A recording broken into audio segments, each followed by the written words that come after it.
الحمد لله رب العالمين والعاقبة للمتقين ولا عدوان إلا على الظالمين والصلاة والسلام على أشرف الأنبياء والمرسلين وعلى آله وأصحابه أجمعين أما بعد.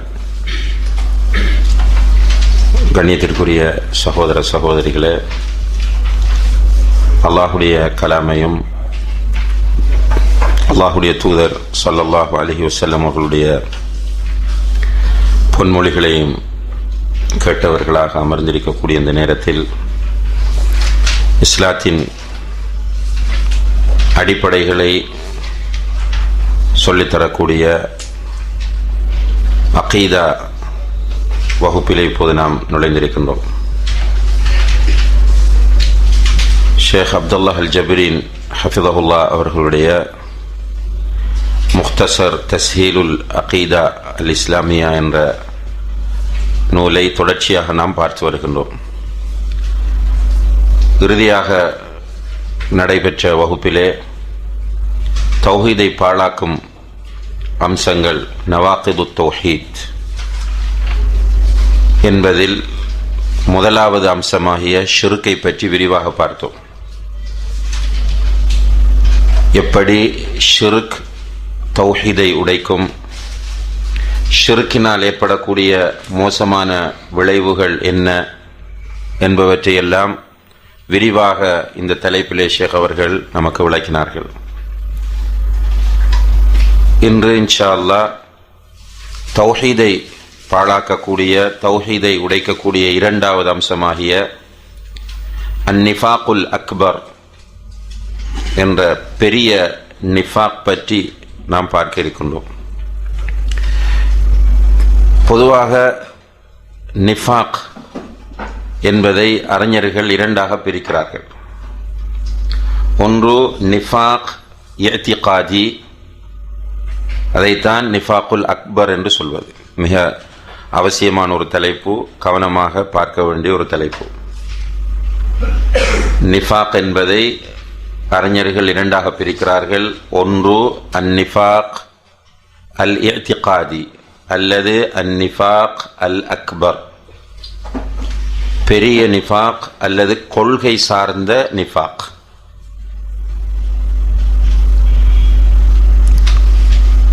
இரண்டாவது அந்நிஃபாக்குல் அமலி அல்லது அந்நிஃபாக்குல் அஸ்கர். இரண்டாவது வகையான நிஃபாக் அந்நிஃபாக்குல் அமலி அல்லது அந்நிஃபாக்குல் அஸ்கர், சிறிய நிஃபாக் அல்லது செயல் சார்ந்த நிஃபாக். சிறிய அல்லது செயல் சார்ந்த நிஃபாக் என்பது ஒரு மனிதனை இஸ்லாத்திலிருந்து வெளியேற்ற மாட்டாது. ஹதீஸ்களில் வரும்போது சில நேரங்களில் நிஃபாக்கினுடைய அடையாளங்கள், உதாரணமாக ஆயத்துல் முனாஃபிகி ஸலாஸத்துன், ஒரு முனாஃபிக்கினுடைய அடையாளங்கள் மூன்றாகும். என்னது மூன்றும்?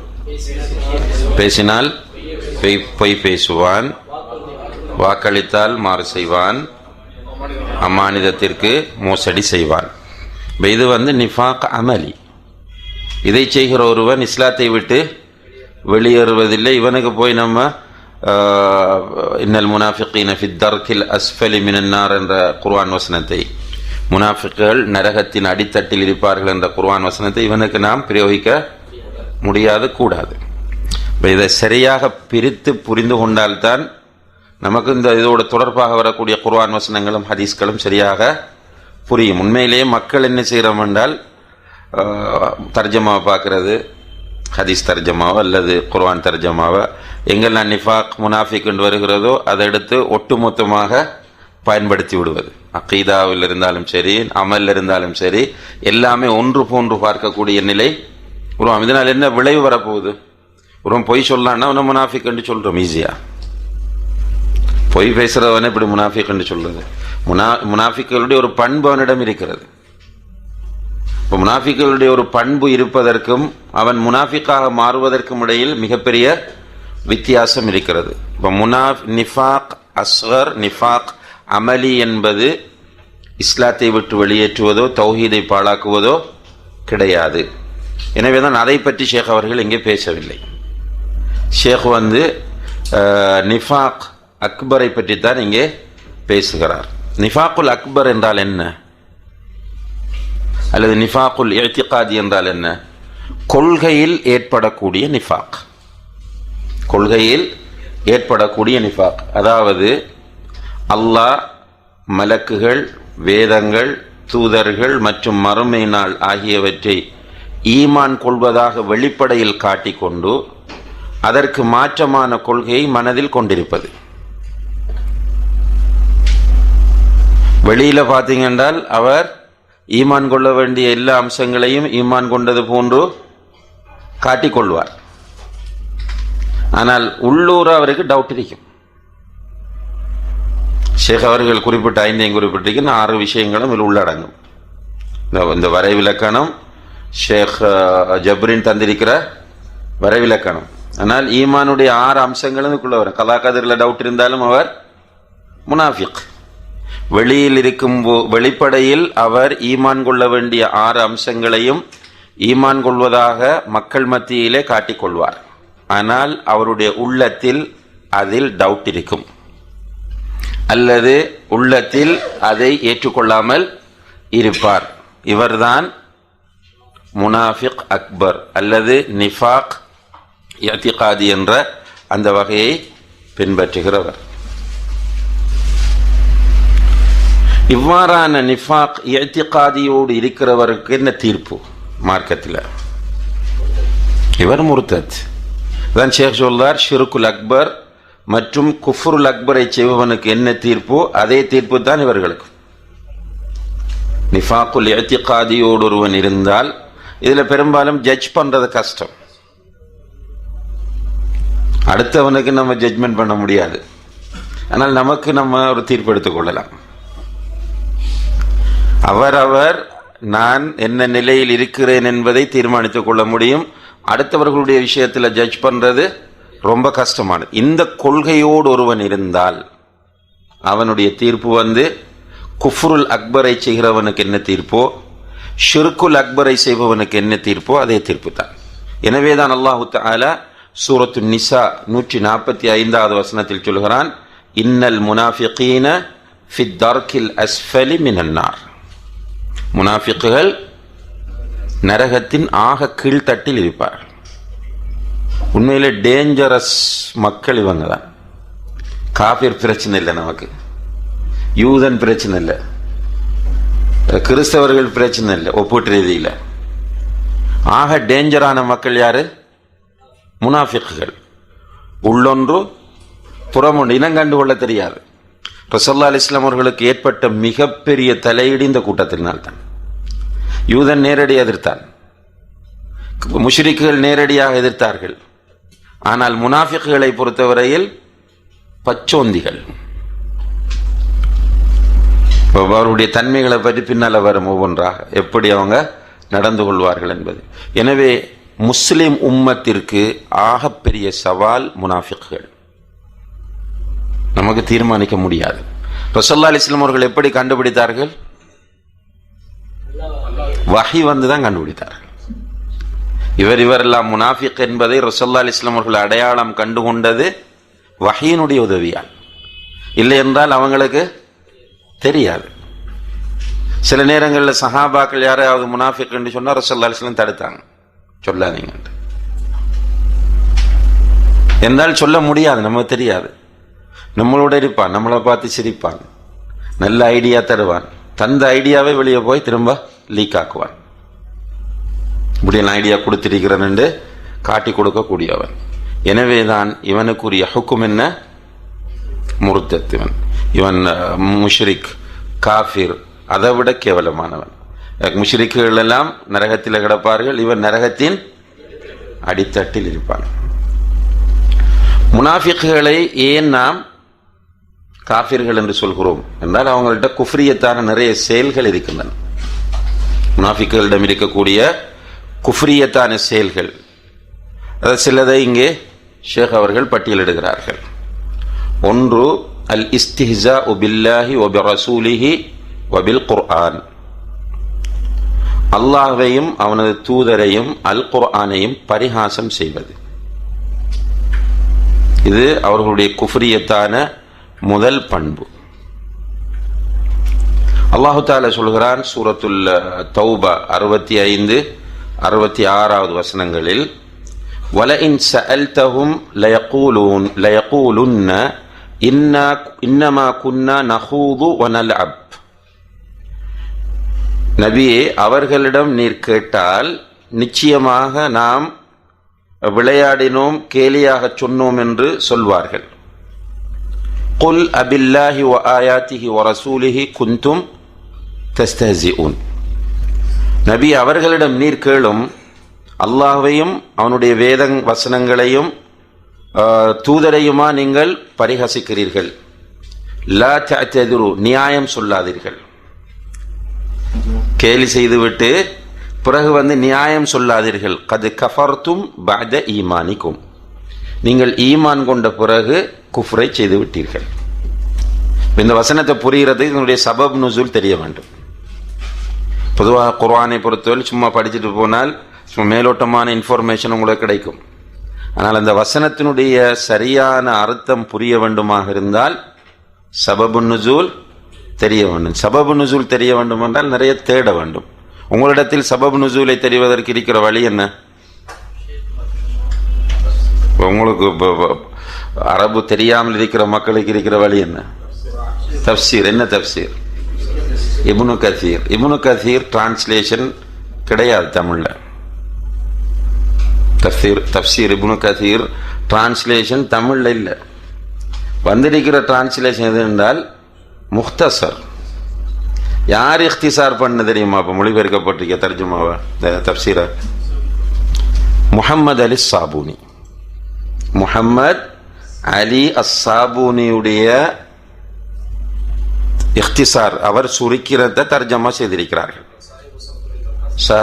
சஃப்வத் தஃபாசீர் என்று அவர் ஒரு தப்சீர் எழுதியவர். அவர் உம்முல் குரா யூனிவர்சிட்டியில் ப்ரொஃபஸராக இருந்தவர்.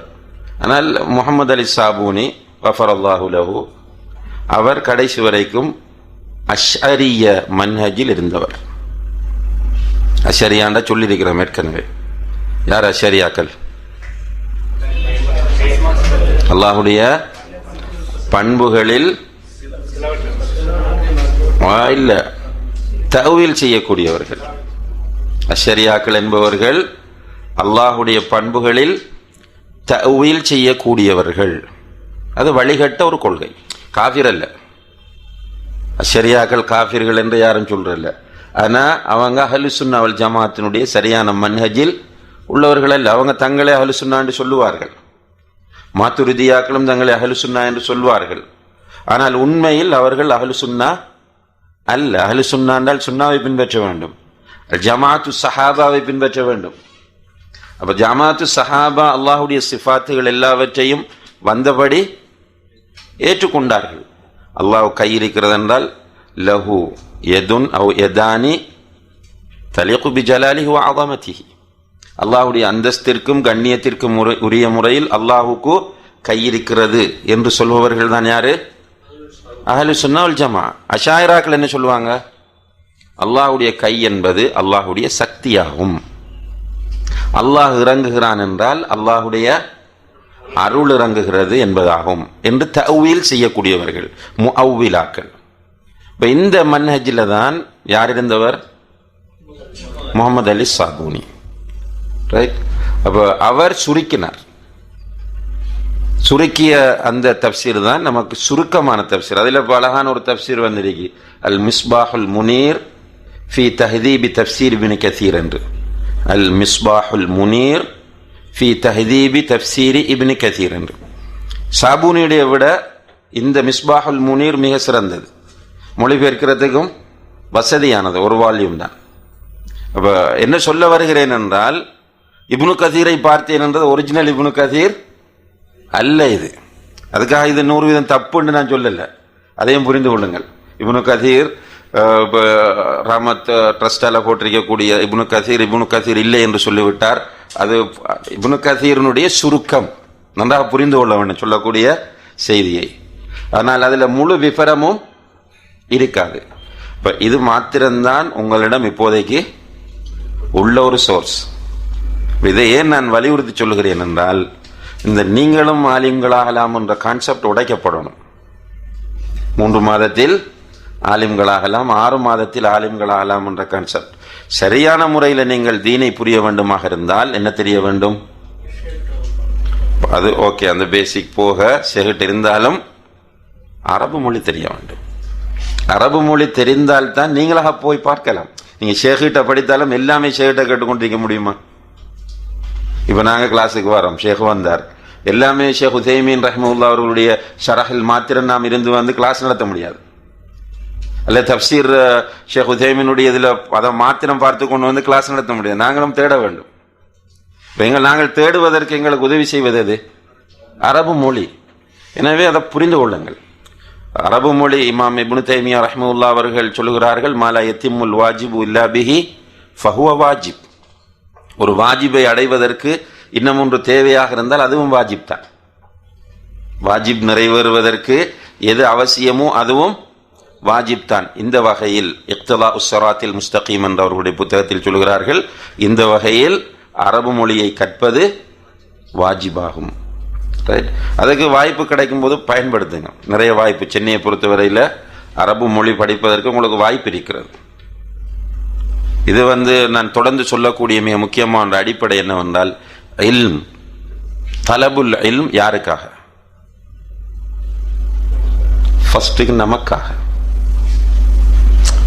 இது மனதில் சரியா போகுது. நிறைய பேருக்கு நம்ம என்ன கொடுத்திருக்கோம் என்றால் அடுத்தவங்களுக்காக தான். இப்போ அந்த இன்ட்ரெஸ்டை கொடுத்து போட்டு பாருங்க, படிக்க நிறைய பேர் வருவாங்க. நீங்களும் தாயி ஆகலாம், நீங்களும் மேடையில் பேசலாம், நீங்களும் வகுப்பெடுக்கலாம். எனவே படிங்கன்னு சொன்னா அதுல இன்ட்ரெஸ்ட் இருக்கு. மற்றவர்களுக்கு சொல்வது செகண்ட் திங். ஃபர்ஸ்ட் நமக்கு தேவை. நான் அல்லாஹ்வை சரியா புரிய வேண்டும், நான் சரியாக ஈமான் கொள்ள வேண்டும், நான் சரியாக அல்லாஹ்வை வணங்க வேண்டும், நான் செய்யக்கூடிய அமல்களை எல்லாம் அல்லாஹ்வுடைய தூதர் காட்டி தந்த முறையில் செய்ய வேண்டும். இந்த தப்சீர்ல பார்த்த உயிரை கைப்பற்ற வருகிற போது மக்கள் எல்லோரும் என்று பதில் சொல்ல போவதில்லை. தனித்தனியத்தான் நம்ம சந்திக்க வேண்டும். கபருக்குள்ள தனியத்தான் நீண்ட காலம் வாழ வேண்டும். மஹ்ஷரிலும் மக்களோடு இருந்தாலும் தனிமையில் தான் இருக்க வேண்டும். எனவே அன்புள்ள சகோதர சகோதரிகளே, கல்வி ஃபர்ஸ்ட். எனக்கு நான் மதரசாவுக்கு போறேன்னா, நான் ஜாமியாவுக்கு போகிறேனா, நான் உலமாக்கள்கிட்ட உட்கார்ந்து படிக்கிறேனா, நான் புக் வாசிக்கிறேனா, நான் சீடி கேட்கிறேனா, ஃபர்ஸ்ட்டுக்கு எனக்கு. நான் கற்றதை நடைமுறைப்படுத்த விளையும் போது அதனுடைய ரிசல்ட் என்ன வரும்? கற்றதில் மற்றவர்களுக்கும் சொல் என்று அதற்குள் இருக்கிறது. எனவே சொல்ல வருவேன். மற்றவனுக்கு சொல்வதற்காகவே கல்வியை தேடுவதனால் தான் நிறைய ஃபித்னா. இந்த மதரசாக்கள் எல்லாம் ட்ரைனிங் கொடுக்கும் போது என்ன சொல்லுவாங்க? சமுதாயம் உங்களை காத்து கொண்டிருக்கிறது, சமுதாயம் உங்களை காத்து கொண்டிருக்கிறது. அப்ப மாணவன் யாருக்காக தயாராகிறான்? சமுதாயத்துக்காக தயாராகிறான். அவன் அவனுக்காக தயாராகவில்லை. ஆனால் ஆரம்ப காலத்தில் உலமாக்களிடம் போய் உட்கார்ந்து படித்து நிறைய பேர், சஹாபாக்களே நீங்க பாக்குறீங்க தானே, எத்தனை சஹாபி ஹதீஸ் அறிவிச்சிருக்கிறார்? எத்தனை சஹாபி மதரசா நடத்தினார்? மதரசா இப்னு மஸ்ஊத் ரலியல்லாஹு மதரசா நடத்திருக்கிறாங்க, இப்னு அப்பாஸ் ரலியல்லாஹு மதரசா நடத்திருக்கிறாங்க. எல்லா சஹாபாக்கள் மதரசா நடத்தினாங்களா? இவ்வளவு ஈமானில் ஆக டாப்ல இருந்தவர் யாரு? அபூபக்கர் சித்திக் ரலியல்லாஹு. அவர் அறிவிச்ச ஹதீஸ் கொஞ்சம் தான். அபூ ஹுரைரா ஹிஜ்ரி 6க்கு பிறகுதான் இஸ்லாத்துக்கு வரார். ஹிஜ்ரி 6க்கு பிறகு இஸ்லாத்துக்கு வந்தவர் நிறைய அறிவிச்சிருக்கிறார். கூட இருந்த ஃபர்ஸ்ட்ல இருந்து ஆரம்பத்தில் இஸ்லாத்தை ஏற்றுக்கொண்ட அபூபக்கர் சித்திக் ரலியல்லாஹு கொஞ்சமா தான் ஹதீஸ் அறிவிச்சிருக்கிறார். இது எதை நமக்கு காட்டுதுன்னால், அவரவர் படிக்கும் போது முதலில் எனக்கு இந்த அடிப்படையை நம்ம மனதில் வரவழைத்துக் கொள்ள வேண்டும். எல்லா மாணவர்களுக்கும் இது பதிவு செய்யப்பட வேண்டும். மேடையில் பேசுவதற்கல்ல. சில நேரங்கள் அது ஆக டேஞ்சரா வருது. சில ஷேக்மார் இருந்தார்கள், பயான் பண்ண போக மாட்டார்கள். கேட்டா சொல்லுவார்கள் சும்மா பேசலாம், ஆனால் நாளைக்கு டபுள் கேள்வி. லிம தகூலூன மா லா தஃஅலூன். செய்யாததை பிறருக்கு ஏன் சொல்லுகிறீர்கள்? சொல்லக்கூடியதை செய்தே ஆக வேண்டும். எனவே அன்புள்ள சகோதர சகோதரிகளே, இந்த மற்றவர்களுக்கு தீர்ப்பு கொடுத்தல் என்ற ஒரு நிலையில் இருந்து நம்மளை விடுவித்து எனக்கு என்ற அடிப்படையில் நாம் தேட வேண்டும். நான் இந்த செய்தியை தொடர்ச்சியாக என்னுடைய வகுப்புகளில் வலியுறுத்தி கொண்டே வருகிறேன். கல்வி தேடலில் சில மாற்றங்கள் உருவாக்கப்பட வேண்டும். தமிழ் தர்ஜமாவையும் சில தமிழ் புத்தகங்களையும் வைத்து கொண்டு நானும் ஆலிமாகலாம் என்ற சிந்தனை தவறானது. அந்த சிந்தனை தவறாக ஊட்டுகிறார்கள். அப்படி கிடையாது. அதனால் முன்னேற்றம் இருக்கிறது, நம்ம மறுப்பதற்கில்லை.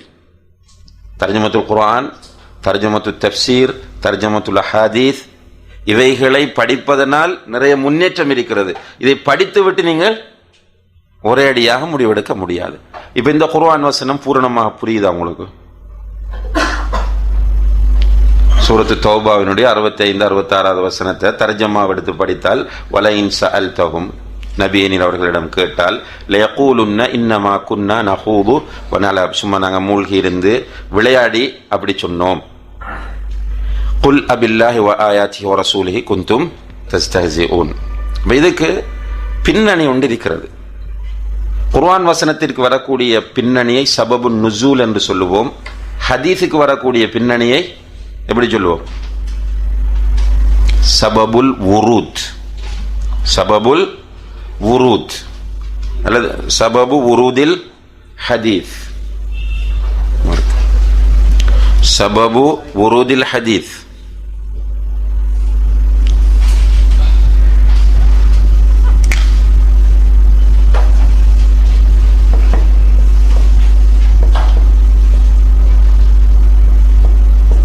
சபபு வுரூதில் ஹதீஸ் அல்லது சபபுல் வுரூத், ஹதீஸ் வருவதற்கான காரணம். சில ஹதீஸ்கள் அப்படி காரணத்தோடு வரும்.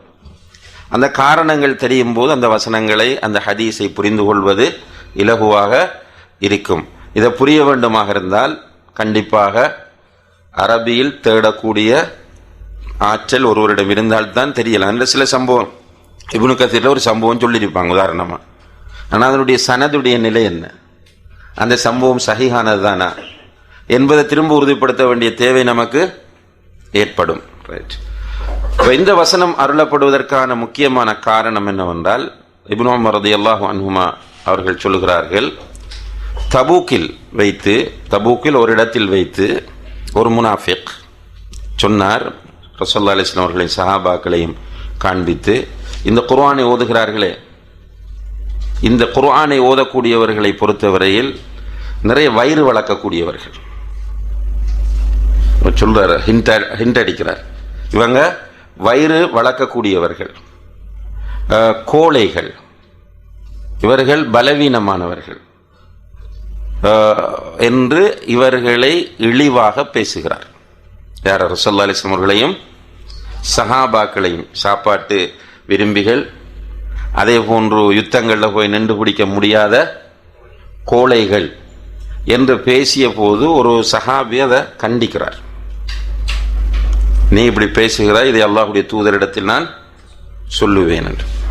இப்போ பிறகு மதீனாவுக்கு வந்த பிறகு அதே முனாஃபிக் என்ன பண்ணுறாருண்டா, ரசூலுல்லாஹி அலைஹி வஸல்லம் அவர்களுடைய ஒட்டகத்தினுடைய அந்த மூக்கணாங்காய்த்தை அப்படி பிடிச்சிட்டு பக்கத்தில் நடந்து போய், யா ரசூலுல்லாஹ், சும்மா ஜோக்கா சொன்னது, அது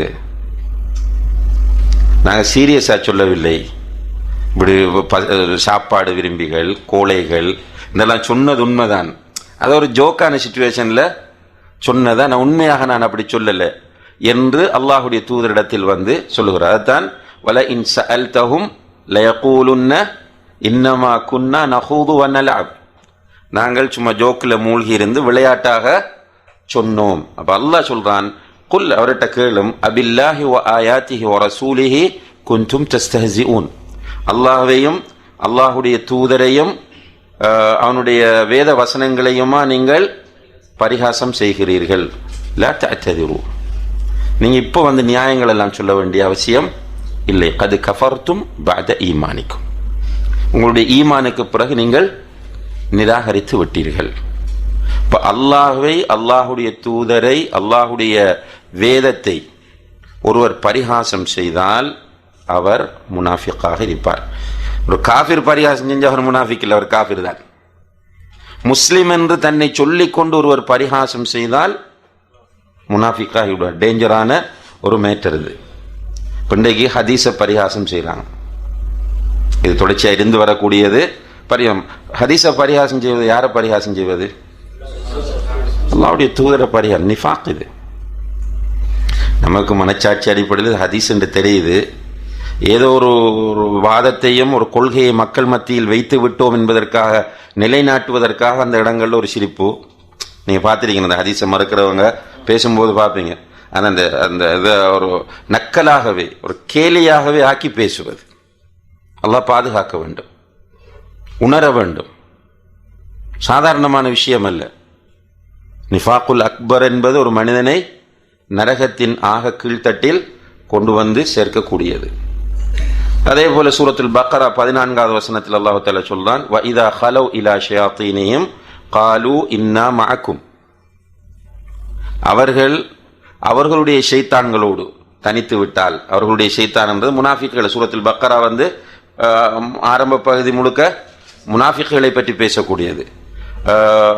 ஷைத்தான்களோடு தனித்து விட்டால் அவர்கள் சொல்லுவார்கள், இன்னா மஅக்கும், உங்களோடு இருக்கிறோம், இன்னமா நஹ்னு முஸ்தஹ்சியூன், சும்மா அவர்களை கேலி செய்வதற்காகத்தான் அவர்களோடு சேர்ந்தவர்களாக இருக்கிறோம் என்று சொல்லுவார்கள் என்று அல்லாஹு தஆலா அவர்களை பற்றி சொல்றார். எனவே அல்லாஹ்வையும் அவனது தூதரையும் அல் குர்ஆனையும் விமர்சனம் செய்வது, பரிகாசம் செய்வது என்பது குஃப்ரியத்தான நிஃபாக்காகும். வல்லாஹு தஆலா அலம். ரப்பில் ஆலமீன் வஸ்ஸலாத்து வஸ்ஸலாமு அலா அஷ்ரஃபில் அன்பியாஇ வல் முர்ஸலீன் வ அலா ஆலிஹி வ அஸ்ஹாபிஹி அஜ்மஈன். அம்மா பஅத்.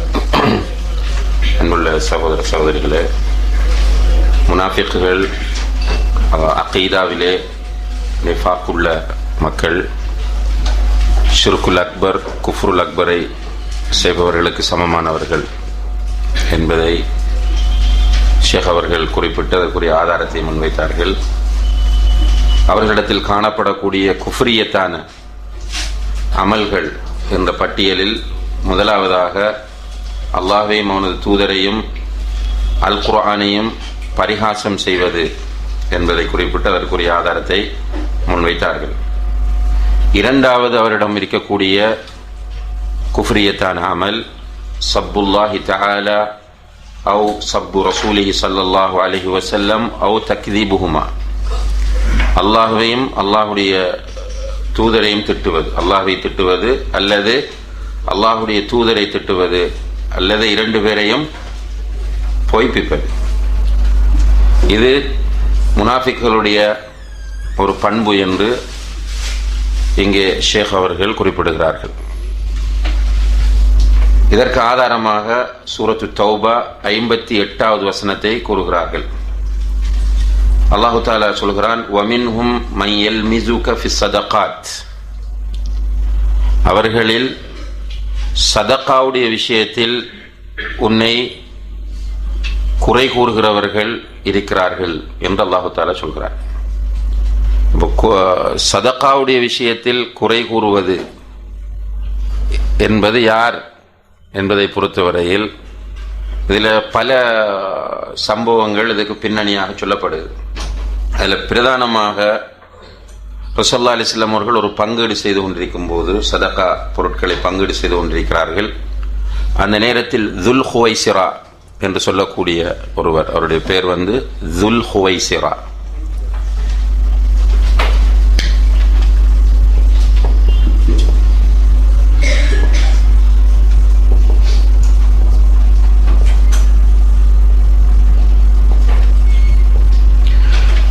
துல் ஹுவைசிரா என்பவர் சொல்கிறார், இஅ்தில் யா முஹம்மத், முஹம்மதே நீதியாக நடந்து கொள்ளுங்கள் என்று சொல்றார். ரசூலுல்லாஹி அலைஹி வஸல்லம் அவர்கள் சொன்னார்கள், இல்லம் அஅதில் அன ஃபமன் யஅதில், நான் நீதியாக நேர்மையாக நடக்காவிட்டால் யார்தான் நீதியாக நடப்பார் என்று அல்லாஹ்வுடைய தூதர் கேட்கும் போது உமர் ரலியல்லாஹு அன்ஹு அவர்கள் சொன்னார்கள், தஅனி அத்ரிப் உனுகஹு யா ரசூலல்லாஹ், அல்லாஹ்வுடைய தூதரை விடுங்கள், இவனுடைய கழுத்தை நான் துண்டிக்கப் போகிறேன் என்று உமர் ரலியல்லாஹு அன்ஹு அவர்கள் சொல்லும்போது அல்லாஹ்வுடைய தூதர் சொன்னார்கள், இவனுடைய பரம்பரையிலிருந்து ஒரு கூட்டம் வருவார்கள், அவர்கள் இபாதத் செய்வார்கள், அந்த இபாதத்தோடு உங்களுடைய இபாதத்தை நீங்கள் ஒப்பிட்டு பார்த்து உங்களுடைய இபாதத்தை நீங்கள் இழிவாக கருதுவீர்கள். புரியுதா? அந்த அளவுக்கு இபாதத்தை பக்காவாக பண்ணுவார்கள். ஒவ்வொன்றா தொழுவார்கள். அந்த தொழுகையை பார்த்து நீங்கள் உங்களுடைய தொழுகையோடு ஒப்பிட்டு பார்த்து விட்டு, தொழுகை என்றால் இப்படி அல்லவா இருக்க வேண்டும் என்று ஆச்சரியப்படுவீர்கள். நோன்பு அப்படி, அமல்கள் அப்படி இருக்கும். ஆனால் யம்ருகூன மின தீனி கமா யம்ருகு ஸஹ்மு மினர் ரம்யா, வில்லிலிருந்து அம்பு வெளியேறி செல்வது போன்று மார்க்கத்திலிருந்து அவர்கள் வெளியேறி செல்வார்கள் என்று ஸல்லல்லாஹு அலைஹி வஸல்லம் அவர்கள் முன்னறிவிப்பு செய்தார்கள். இந்த துல்ஹுவைசிரா தான் ஹவாரிஜிகளுக்குடைய ஃபவுண்டர் என்று வரலாற்றில் உலமாக்கள் குறிப்பிடுகிறார்கள். ஹவாரிஜிகள் என்ற இயக்கத்தின் ஸ்தாபகராக கருதப்படுபவர் யாரு? துல் ஹுவைசிரா. இந்த சிந்தனையை ஹவாரிஜிய சிந்தனையை முதலில் விதைத்தவர். அதே நேரத்தில் இன்னும் ஒரு சம்பவம் இடம்பெறுகிறது. ஸல்லல்லாஹு அலைஹி வஸல்லம் அவர்கள் சதகாவை பங்கிட்டுக் கொண்டிருக்கும் போது எடுத்துக்கொண்டு சென்ற ஒருவர் வழியில் வைத்து சொல்லுகிறார், இவர் குடும்பம் பார்த்து ஆள் பார்த்து கொடுக்கிறார் என்று. நீதியாக நடந்து கொள்ளவில்லை, ஆள் பார்த்து கொடுக்கிறார் என்று. இந்த செய்தியை ஒரு நபித்தோழர் அந்த இடத்திலே நின்று உரியவரிடம் சொல்லுகிறார். இப்படி சொல்லாதே, அல்லாஹ்வுடைய தூதரிடத்தில் நான் சொல்லுவேன் என்று. போய் அல்லாஹ்வுடைய தூதரிடத்தில் சொன்ன போது ரசூல் ஸல்லல்லாஹு அலைஹி வஸல்லம் அவருடைய முகம் மாதுளம் பழம் போன்று சிவந்தது. கோபம் வந்து விட்டவர்களுக்கு. இந்த முகம், அல்லாஹ்வுடைய தூதர் எவ்வளவு நேர்மையாக நீதியாக நடக்கும் போது இவர் ஆள் பார்த்து கொடுக்கிறார், முகம் பார்த்து கொடுக்கிறார் என்று சொல்வது பெரிய ஒரு அவதூறு. அல்லாஹ்வுடைய தூதருக்கு கோபம் வந்தது. கோபம் வந்தவர்கள் உடனே சொன்னார்கள், லக்கத் ஊதிய மூசா அக்ஸர மின் தாலிக ஃபஸபர். மூசா அலைஹிஸ்ஸலாம் அவர்கள் இதைவிட கடுமையாக சோதிக்கப்பட்டார், ஆனால் அவர் பொறுமையாகத்தான் இருந்தார். அவன் செல்ஃப் கவுன்சிலிங் செய்தாங்க. இது மிக முக்கியமான ஒரு பாயிண்ட். இது அதாவது பொதுப்பணியில் ஈடுபடுகிறவர்களுக்கு இப்படி விமர்சனங்கள் வரும். ஃபடப்பாகி ஒரு மூலையில் போய் முடங்கி விட்டோமாக இருந்தால் அடுத்த பணி செய்ய முடியாது. இப்போ நமக்கு ரசூலுல்லாஹி அலைஹி வஸல்லம் அவர்களுக்கு ஆறுதலாக அமைந்தது யார்? மூசா அலைஹிஸ்ஸலாம். நமக்கும் ரசூலுல்லாஹி அலைஹி வஸல்லம் அவருடைய நிலைமைகள் ஆறுதலை தர வேண்டும். இதில் இப்படி விமர்சனங்கள் வரும், சோதனைகள் வரும், எல்லாவற்றையும் நாம் பொறுத்து கொள்ள வேண்டும். இப்போ இந்த இரண்டு சம்பவங்களும் எதை சொல்லுகின்றன நமக்கு? சதகாவுடைய விஷயத்தில் அல்லாஹ்வுடைய தூதரை குறை கண்டார்கள், அல்லாஹ்வுடைய தூதரை திட்டினார்கள். அப்போ இது காஃபிர்கள் செய்த வேலை அல்ல. காஃபிர்கள் சொன்ன கணக்கெடுக்க போறதில்லை, யாரும் அதை பொருட்படுத்த போவதில்லை. ஆனால் இதை யார் பண்ணியவர்கள்?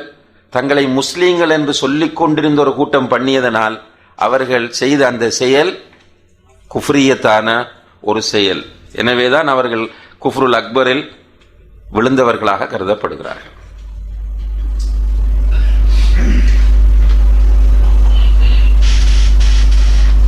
மூன்றாவது அவர்களுடைய செயல் அல்லி அராது அன் தீனில் இஸ்லாம், இஸ்லாத்தை புறக்கணிப்பது, வ ஐபுஹு, இஸ்லாத்தை குறை சொல்வது, வல் அமலு அலா இப்ஆதின் நாஸி அன்ஹு, இஸ்லாத்தை விட்டு தூரமாக்குவதற்கான வேலைகளை செய்வது, மக்களை இஸ்லாத்தை விட்டு தூரப்படுத்துவதற்கான வேலைகளை செய்வது, வ அலா அதமி தஹாக்குமி இலைஹி, இஸ்லாத்தின் தீர்ப்புகளை அங்கீகரிக்காமல் அல்லது இஸ்லாத்தினிடத்தில் தீர்ப்பு கேட்டு செல்லாமல் இருப்பது. இது முனாஃபிக்குகளுடைய இன்னும் ஒரு செயல். இன்றைக்கு இவ்வாறான மக்களை நம்ம நிறைய பார்க்கிறோம். முஸ்லீம்கள் என்று சொல்லுவாங்க, இஸ்லாத்தை குறை சொல்லுவாங்க. இஸ்லாம் இந்த காலத்திற்கு பொருந்தாதது, அல்லது இஸ்லாத்தினுடைய சில சட்டங்கள் இந்த காலத்துக்கு பொருந்தாது. அவர் முஸ்லீமா இருப்பார், தன்னை பெரிய ஒரு எழுத்தாளராக ஆய்வாளராக காண்பிப்பார். ஆனால் அவருடைய பேச்சுக்களும் எழுத்துக்களும் எப்படி இருக்கும்?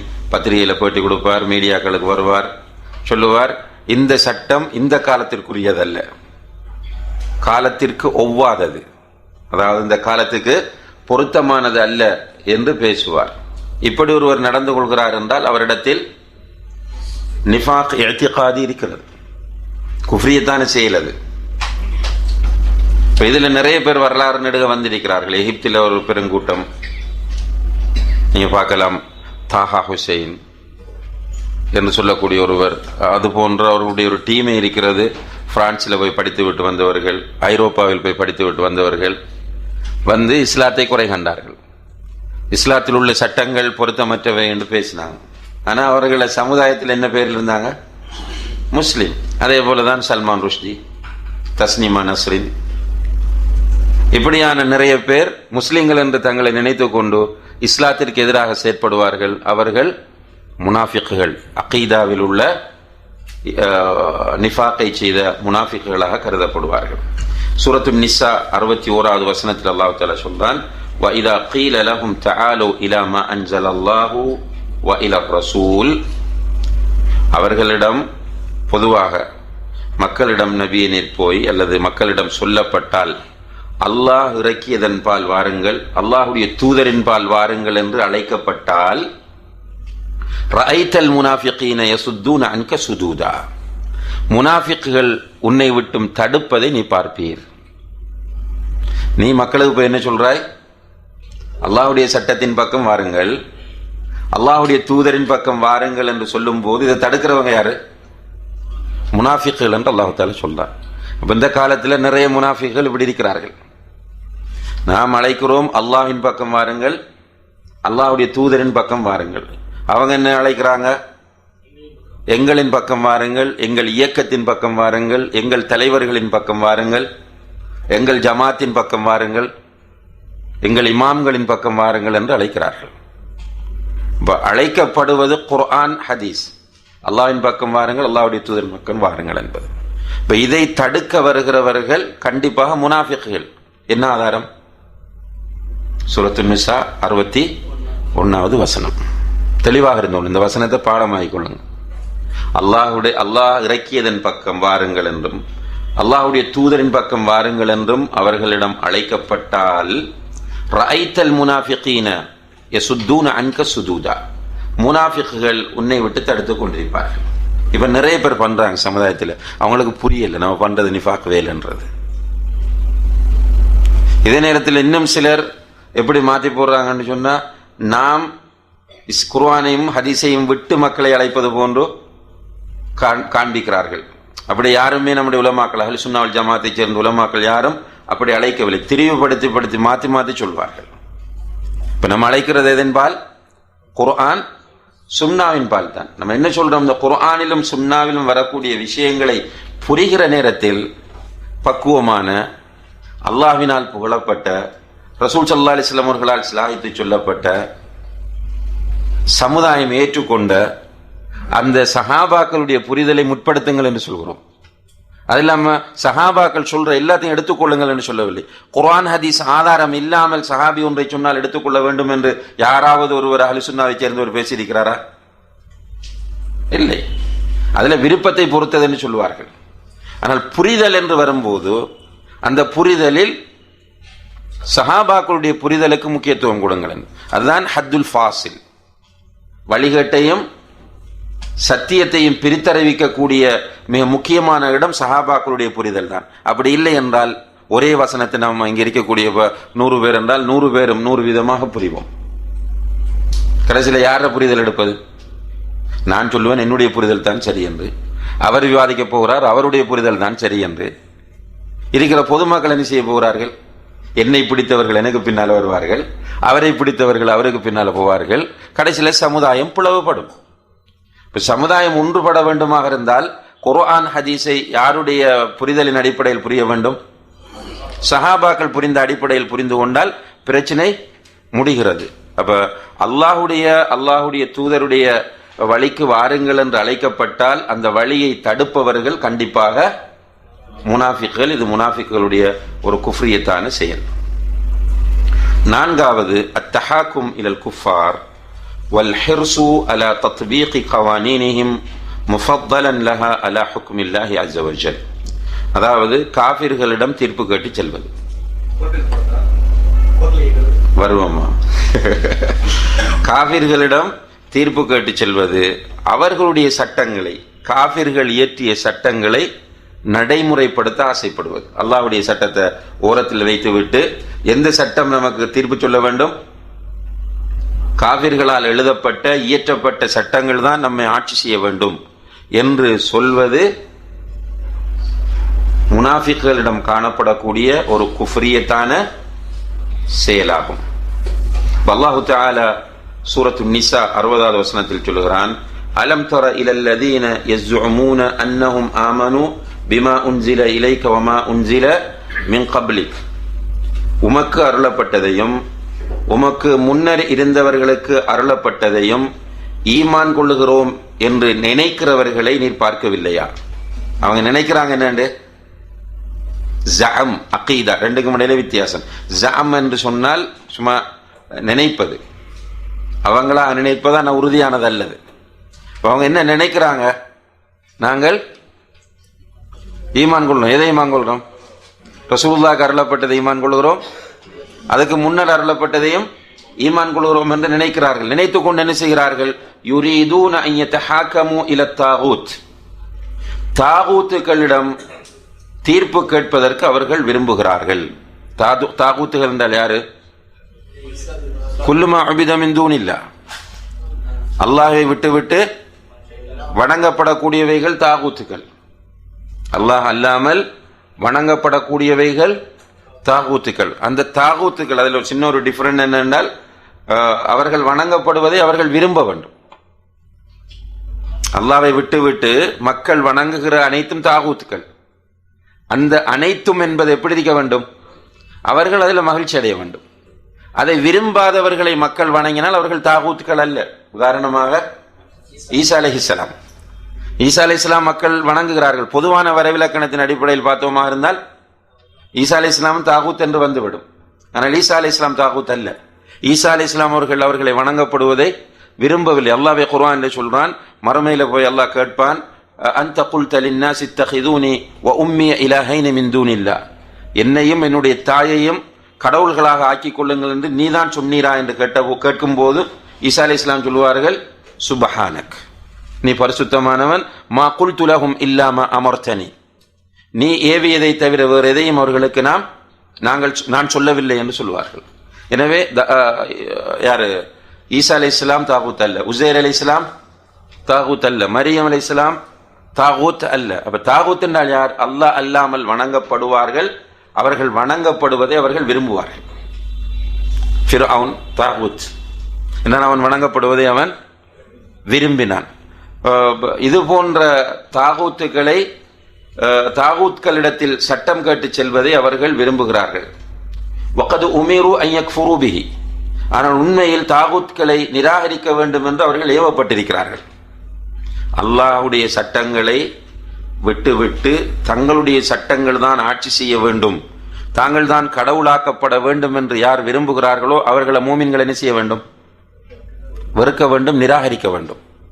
இப்படி நிராகரிக்க வேண்டும் என்று ஏவப்பட்ட போதிலும் அவர்களிடம் சட்டம் கேட்டு செல்கிறார்கள், தீர்ப்பு கேட்டு செல்கிறார்கள். வயுரீது ஷைத்தானு அன் யுதில்லஹும் வலாலன் பஈதா, ஷைத்தான் அவர்களை தூரமான வழிகேட்டில் வழிகெடுக்க விரும்புகிறான். இப்ப ஷைத்தான் அவனுடைய டியூட்டியை சரியா செய்து கொண்டிருக்கிறான். இந்த உலகத்தில் விஷனில தெளிவாக இருந்து கொண்டு இரவு பகலாக உழைக்கக்கூடிய ஒரே ஒரு சக்தி ஷைத்தானிய சக்தி தான். மற்ற எல்லோருமே அவர்களுடைய டியூட்டியில கோட்டை விடக்கூடியவர்கள். இப்ப நம்ம எல்லாரும் அல்லாஹ் சொல்றான், وَمَنْ أَحْسَنُ قَوْلًا مِمَّنْ دَعَا إِلَى اللَّهِ وَعَمِلَ صَالِحًا وَقَالَ إِنَّنِي مِنَ الْمُسْلِمِينَ, நான் முஸ்லிம் என்று சொல்லிக்கொண்டு அல்லாஹ்வின் பக்கம் அழைத்து நல்லமல் செய்கிறவனை விட வார்த்தைகளால் சிறந்தவன் யார்? அப்ப நம்ம என்ன செய்யணும்? எந்த நேரமும் அல்லாஹ்வுடைய தீனை பரப்புவதில், பாதுகாப்பதில் பாடுபட வேண்டும். ஆனால் அந்த டார்கெட் நமக்கு 24 hours இருப்பதில்லை, அப்ப மாறிக்கொண்டே இருக்கும். ஆனால் ஷைத்தானை பொறுத்தவரையில் அவனுடைய டியூட்டியில் அவன் மிக தெளிவாக உறுதியாக இருந்து செயற்பட்டு கொண்டிருக்கிறான். இப்ப இங்கே அடுத்த மனிதர்களால் இயற்றப்பட்ட சட்டங்கள் அல்லது இவர்கள் வணங்கக்கூடிய தெய்வங்களால் உருவாக்கப்பட்ட சட்டங்களிடத்தில் போய் தீர்ப்பு கேட்க விரும்புவது முனாஃபிக்குகளுடைய ஒரு குஃப்ரியத்தான செயல். இப்ப பிரச்சனை, இதை எப்படி பிராக்டிஸ் பண்றது? சகோதரர் கேட்டதை போல கோர்ட்ஸுக்கு போறத இது சுட்டி காட்டுகிறதா என்று கேட்டால், கோர்ட்டுக்கு செல்வது என்பது கடைசி கட்டத்தில் தான் நமக்கு அனுமதிக்கப்படுகிறது. கடைசி கட்டம் என்பது என்னதுக்கு பேர்? நிர்பந்தம். கடைசி கட்டம் என்பது நிர்பந்தம். வேறு வழியே நமக்கு இல்லை என்று வரும்போது, அது அல்லாத நேரத்தில் நாம் குர்ஆன் ஹதீஸை கொண்டுதான் தீர்ப்பு பெற வேண்டும்.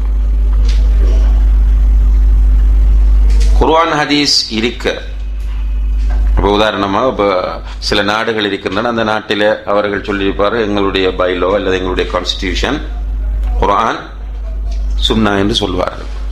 சொல்லியிருக்க அங்குள்ள ஒரு முஸ்லீம் என்ன செய்கிறார் என்றால் சர்வதேச நீதிமன்றத்துக்கு பிரச்சனையை கொண்டு போறார். ஏன்? குர்ஆன் சுன்னாவுடைய தீர்ப்பு எனக்கு சரி வராது, எனக்கு மனிதன் எழுதிய தீர்ப்பு வேண்டும். என்னால் அங்கே போன மனித உரிமை ஏதாவது ஒரு சட்டத்தை சொல்லி இவரை அந்த சட்டம் பாதுகாக்கும். எனவே அவருடைய பாதுகாப்பு கருதி அங்கு செல்வார். அதே போலதான் நம்முடைய நாட்டிலையும் எடுத்துக்கிட்டால் பள்ளிவாசலுக்கு ஒரு பஞ்சாயத்து வந்திருக்கிறது. பள்ளிவாசலில் குர்ஆன் ஹதீஸ் அடிப்படையில் பேசி தீர்க்க முடியும் என்று இருக்கும் போது ஒருவர் வேண்டும் என்று அவருடைய விஷயத்தை சாதிக்க வேண்டும் என்ற நோக்கத்தில் இல்லை, கோர்ட்ஸு தான் போகணும், நீதிமன்றம் செல்ல வேண்டும். என்னால் அங்கே போனால் இவருக்கு அங்குள்ள நெளிவு சுழிவுகள் எல்லாம் தெரியும், அதை வைத்து தான் சாதித்துக் கொள்ள முடியும் என்ற நோக்கத்தில் போவாராக இருந்தால் அது குஃப்ரியத்தை ஏற்படுத்தக்கூடிய ஒரு காரியம் என்பதை அவர் புரிந்து கொள்ள வேண்டும். நம்ம ஜட்ஜ் பண்ண முடியாது. இப்போ நம்மளோட ஒரு பிரச்சனைப்பட்டு கோட்டு போறோம்னா நம்ம நீ முனாஃபிக்னு சொல்லக்கூடாது. ஆனால் அவருக்கு புரியணும் நம்ம முனாஃபிக்குடைய ஒரு வேலையை செய்கிறோம் என்பது புரிய வேண்டும். இப்போ மனித சட்டங்களிடத்தில் தீர்ப்பு கேட்டு செல்வது என்பது முனாஃபிக்களுடைய குஃப்ரியத்தான ஒரு செயலாகும். அடுத்ததாக ஐந்தாவதாக ஷேக் குறிப்பிடுறார் முனாஃபிக்களுடைய குஃப்ரியத்தான செயல் இஅ்திகாது ஸஹ்ஹத்தில் மதாஹிபில் ஹத்தாமா والدعوة إليها مع معرفة حقيقتها. இந்த வழிகட்ட இயக்கங்கள் பிரிவுகள் இருக்கின்றன. இந்த பிரிவுகள் சரி என்று வாதிடுவது அல்லது நம்புவது. வழிகட்ட பிரிவுக்கு உதாரணமாக ஷியா, வேற இப்போ நம்ம ரோட்டரி, லயன்ஸ், ரோட்டரி கிளப் இருக்கு, லயன்ஸ் கிளப் இருக்கு. இது நல்ல கிளப். இது யாரால் உருவாக்கப்பட்ட கிளப்? இது நம்மளோட கிராமங்களில் மக்கள் அந்த கிளப்ல மெம்பராக இருப்பாங்க, நியாயப்படுத்திட்டே இருப்பாங்க. ரோட்டரி லைன்ஸ் என்பதெல்லாம் யூதர்களுடைய கிளப்புகள். அதில் ஒரு முஸ்லீம் அங்கத்துவம் பெற முடியாது. வேற வெளியில் ஏதாவது சோஷியல் ஒர்க் பண்ணுகிறார்கள் என்பதற்காக அதை சரி காண முடியுமா? வெளியில மக்கள் ஏழை முஸ்லீம் என்று பார்க்கல, காஃபிர் என்று பார்க்கல, எல்லாருக்கும் உதவி செய்கிறார்கள். எனவே உதவி செய்கிறார்கள் என்பதற்காக லயன்ஸ் கிளப் ஒரு சரியான கிளப் ஆயிருமா? ரோட்டரி ஒரு சரியான கிளப்பாக மாறிடுமா? இப்ப இதை ஒருவர் நியாயப்படுத்த முயற்சி செய்கிறார் என்றால் அவர் குஃப்ரான ஒரு வேலையை செய்கிறார். அது வழிகேடு தான். அதை நியாயப்படுத்த வேண்டிய எந்த அவசியமும் நமக்கு கிடையாது. அதே மாதிரி சில இடங்கள்ல செக்யூரிலிசம் இருக்கும். என்னது? மதச்சார்பின்மை. இது நல்ல போக்கு. இது நமக்கு சில நேரங்களில் ஒரு தேவையில்லாத விஷயம் போல இருக்கும். ஆனால் நீங்கள் பார்க்கலாம், பெரிய இன்டலெக்சுவல்ஸ் என்று சொல்லக்கூடியவர்கள், சமுதாய தலைவர்கள் என்று சொல்லக்கூடியவர்கள் மேடைகள்லையும் மீடியாக்கள்லையும் பேசுகிற இந்த விஷயங்களை தான். இதை நாம் நடைமுறைக்கு கொண்டு வர வேண்டும். இந்த அமைப்புகள் நல்ல அமைப்புகள், இந்த போக்கு நல்ல போக்கு. இப்போ வழிகட்ட பிரிவுகளை, குஃப்ரில் இருக்கக்கூடிய அமைப்புகளை, இயக்கங்களை சரி காண்பது என்பது குஃப்ரியத்தான ஒரு செயல். முனாஃபிக்குகள்கிட்ட இது இருக்கும். அல்லது இது யாரிடம் இருக்கிறதோ அவர்கள் முனாஃபிக்குகள். பாப்பம் வருது என்னண்டு ரைட். அப்ப இதுல முனாஃபிக்குகள் இப்போதும் நம்முடைய சமுதாயத்தில் நிறைய பேர் இந்த வேலையை செய்து கொண்டு இருக்கிறார்கள். அவர்கள் சில வழிகட்ட, உதாரணமாக ஷியாக்களை பற்றி நல்ல முறையில் சொல்லுவாங்க. ஷியாக்கள் என்பவர்கள் இஸ்லாத்தை கருவறுப்பதற்காகவே புறப்பட்டவர்கள்.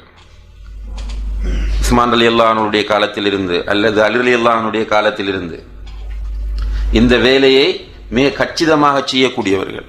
அவர்களுடைய பார்வையில் அஹ்லு சுன்னா வல் ஜமாத்தை சேர்ந்தவர்கள் காஃபிர்கள்.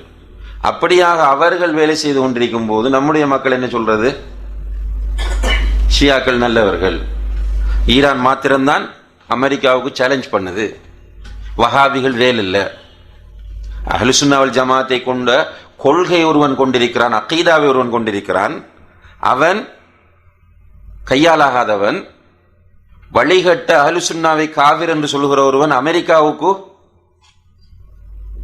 சப்போர்ட்டாக எதிராக பேசுகிறான் என்பதற்காக வேண்டி அவன்தான் ஒழுங்கான முஸ்லிம் என்று பேசுவதாக இருந்தால் அவன் நிச்சயமாக யாரு?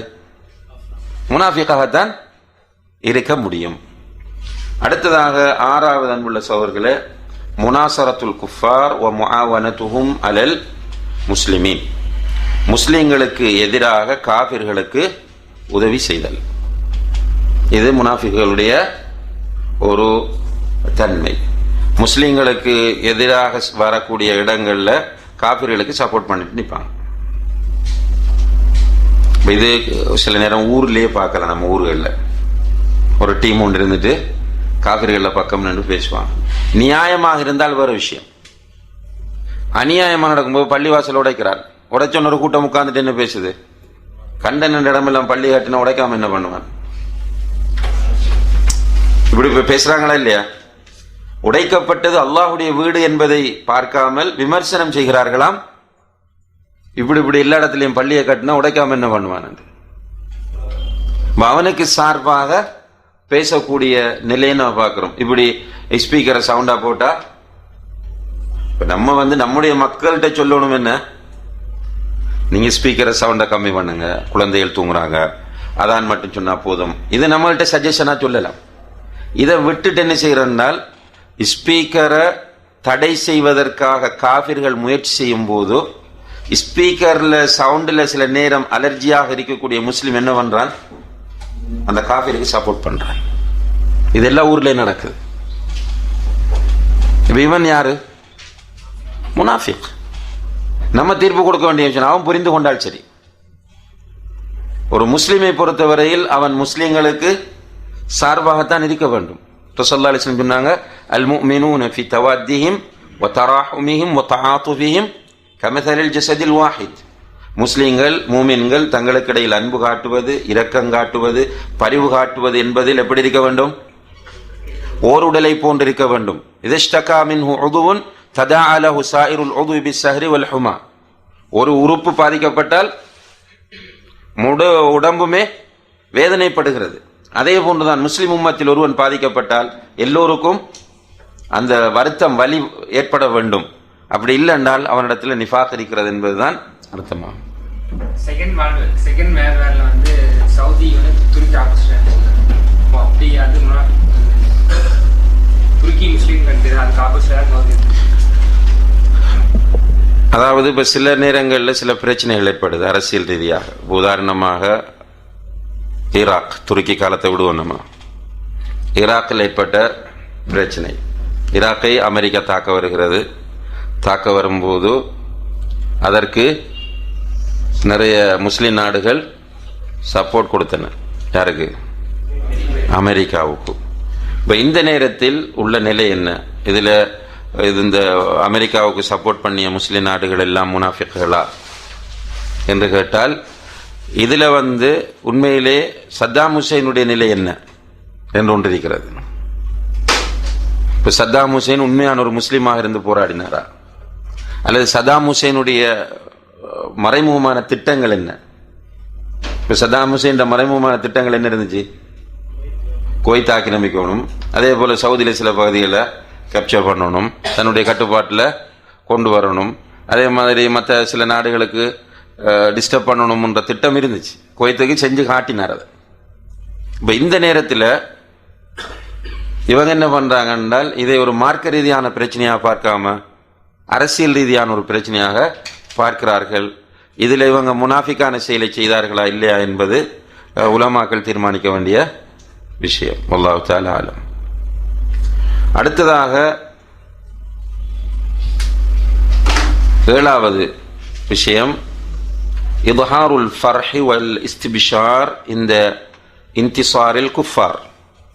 காஃபிர்கள் வெற்றி பெறும்போது முஸ்லிம்கள் மகிழ்ச்சியை வெளிப்படுத்துவது.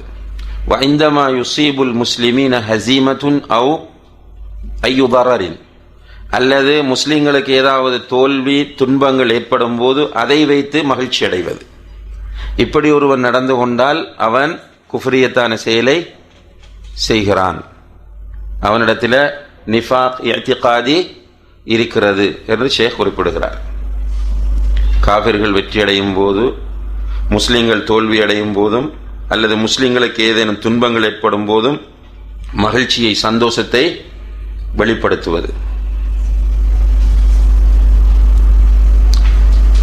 அல்லாஹு தஆலா குர்ஆன்ல சூரத்து ஆல இம்ரான் 119, 120 வசனங்கள்ல சொல்றான், ஹா அன்தும் உலாஇ, நீங்கள் துஹிப்பூனஹும், அவர்களை விரும்புகிறீர்கள், வலா யுஹிப்பூனக்கும், ஆனால் அவர்கள் உங்களை விரும்புவதில்லை. நீங்கள் அவர்களை விரும்புகிறீர்கள், அவர்கள் உங்களை விரும்புவதில்லை. இது எதை போலண்டா ஷியாக்களை போல. ஈரான் நம்முடைய இந்தியாவில் இருக்கிற, இலங்கையில் இருக்கிற முஸ்லீம்களை எல்லாம் அவன் விரும்புவான், ஷியாக்காரனை மாத்திரம்தான் விரும்புவான். அவனுடைய தெளிவான கொள்கை அது. வஹா அன்தும் உலாஇ, நீங்கள் துஹிப்பூனஹும், அவர்களை விரும்புகிறீர்கள், வலா யுஹிப்பூனக்கும், அவர்கள் உங்களை விரும்புவதில்லை. வதுமினூன பில் கிதாபி குல்லிஹி, நீங்கள் வேதம் முழுவதையும் ஈமான் கொள்கிறீர்கள். அல்லாஹ் மூமின்களோடு பேசுகிறார். நீங்கள் வேதத்தில் உள்ள அனைத்தையுமே ஈமான் கொள்கிறீர்கள். வஇதா லகூக்கும் காலு ஆமன்னா, ஆனால் அவர்களோ உங்களை சந்தித்தால் ஈமான் கொண்டோம் என்று சொல்கிறார்கள். வஇதா ஹலவ், உங்களை விட்டு போய்விட்டால், அல்லது நீங்கள் அவர்களை விட்டு போய்விட்டால், அப்து அலைக்குமுல் அனாமில மினல் கைத், கோபத்தினால், உங்கள் மீது உள்ள கோபத்தினால் அவர்கள் தங்களுடைய விரல்களை கடிக்கிறார்கள். புரியுதா? என்று தெளிவாக அந்த முனாஃபிக்குகளை அல்லாஹ் படம் பிடித்து காட்டுகிறான். இப்ப நம்ம நினைப்போம், நம்மளோட வந்து உட்கார்ந்துட்டு இருக்கிறான், நல்லவன், இவன் நம்மளை நேசிக்கிறான் நினைத்து நாம் நேசிப்போம். ஆனா உண்மையில் அவன் நம்மை நேசிப்பதில்லை. நம்முடைய நிலைப்பாடு என்ன? குர்ஆனை முழுக்க ஈமான் கொள்ள வேண்டும். ஆனா அவனுடைய நிலைப்பாடு என்ன? அப்படி கிடையாது. இருந்து நம்மளோட இருக்கும் போது நல்ல உற்சாகப்படுத்தி பேசுவான். அப்படி பேசிட்டு போன பிறகு நம்ம மீது உள்ள கோபத்தினால் அவனுடைய விரலை கடிப்பான். அல்லாஹ் சொல்றான், குல், நபியை நீங்கள் சொல்லுங்கள், மூது பிகைதிக்கும், உங்களுடைய கோபத்தினாலே செத்து மடியுங்கள். வல்லாஹு அலீமும் பிதாத்தி, இன்னல்லாஹ் அலீமும் பிதாத்தி சுதூர், நிச்சயமாக அல்லாஹ் உள்ளத்தில் உள்ளவைகளை அறியக்கூடியவனாக இருக்கிறான். இந்த வசனங்களை எல்லாம் சரியா புரிய ட்ரை பண்ணணும் நம்ம. நிச்சயமாக அல்லாஹ் உள்ளத்தில் உள்ளவைகளை எல்லாம், இதயத்தில் உள்ளவைகளை எல்லாம் மிக அதிகமாக அறியக்கூடியவனாக இருக்கிறான். இன் தம்சஸ்கும் ஹசனத்துன், உங்களுக்கு மூமின்களாகி உங்களுக்கு ஒரு நல்லது நடந்து விட்டால் தசுகும், அவர்களுக்கு அது சங்கடமாக இருக்கிறது. உங்களுக்கு ஒரு வெற்றி கிடைப்பது அல்லது ஒரு நல்ல நிலை ஏற்படுவது அவர்களுக்கு சங்கடமாக இருக்கிறது. வஇன் துசிபுக்கும் செய்யிஅத்துன், உங்களுக்கு ஏதாவது ஒரு துன்பம் நேர்ந்து விட்டால் யஃப்ரஹு பிஹா, அவர்கள் மகிழ்ச்சி அடைகிறார்கள். இன் தஸ்பிரு வஇன் தஸ்பிரு வதத்தகு, நீங்கள் பொறுமையோடும் தக்வாவோடும் இருந்தால் லா யதுர்ருக்கும் கைதுஹும் ஷைஆ, அவர்களுடைய சதிகள் எந்த பாதிப்பையும் உங்களுக்கு ஏற்படுத்த மாட்டாது. இன்னல்லாஹ பிமா யஅமலூன முஹீத், அவர்கள் செய்யக்கூடியவைகளை எல்லாம் அல்லாஹ் அறிந்தவனாகவே இருந்து கொண்டிருக்கிறான். ஒரு அழகான வசனம் இது, முனாஃபிக்குகளை படம் பிடித்து காட்டக்கூடிய ஒரு அழகிய வசனம். முனாஃபிக்குகள் ரசூலுல்லாஹி அலைஹி வஸல்லம் அவருடைய காலத்தில் ரசூலுல்லாஹி அலைஹி வஸல்லம் அவரோட இருந்துக்கே குழி பறிச்சாங்க. நான் ஏற்கனவே சொன்னது போல ரசூலுல்லாஹி அலைஹி வஸல்லம் அவர்கள் சந்தித்த மிக டேஞ்சரான, மிக ஆபத்தான ஒரு கூட்டம் முனாஃபிக்குகள். முஸ்லிம் உம்மத்திற்கு இருக்கிற மிகப்பெரிய சோதனை முனாஃபிக்குகளால் தான். காஃபிர் வெளியே நின்று தான் எதிர்க்க போறான். அவனுடைய எதிர்ப்பை தெளிவாக காண்பிப்பான். அவன் தலையை தடவி கண்ணை பிடுங்க மாட்டான். ஆனால் இந்த முனாஃபிக்குகள் தலையை தடவி கண்ணை பிடுங்கக்கூடிய கூட்டம். கூட இருப்பார்கள், என்கரேஜ் பண்ணுவார்கள், ஆர்வம் ஊட்டுவார்கள், நம்மை புகழ்வார்கள், பின்னால நமக்கு எதிராக சதி செய்வார்கள். ரசூலுல்லாஹி அலைஹி வஸல்லம் அவர்களோடு இருப்பார்கள், மஷூரா சொல்லுவார்கள். ரசூலுல்லாஹி அலைஹி வஸல்லம் அவர்கள் போன பிறகு பின்னால் வந்து சதி செய்வார்கள். அவருடைய வாழ்க்கையில ஃபுல்லா பார்க்கிறோம். உதாரணமாக உஹது யுத்தத்திற்கு போகும்போது அப்துல்லா இப்னு உபை இப்னு சலூல் சஹாபாக்கள் ஒரு டீம் அப்படியே பிரிச்சுட்டு வந்துட்டான். இப்போ ஒரு யுத்தத்துக்கு போகும்போது தயார் நிலையில் போற நேரம் ஒரு பெரும் பகுதி, கிட்டத்தட்ட 3 ஒரு பகுதி மக்களை கூட்டிட்டு வந்துட்டான். அப்படி வரும்போது என்ன நடக்கும்? போறவங்களுக்கு பலவீனம் ஏற்படும். அதான் அவனுக்கு தேவை. அதே போல தபூக்கு போக விடாம நிறைய பேரை தடுத்தான். இந்த உஷ்ணமான நேரத்தில், இந்த கஷ்டமான நேரத்தில் இவ்வளவு தூரம் போறீங்களான்னு தடுத்தான்.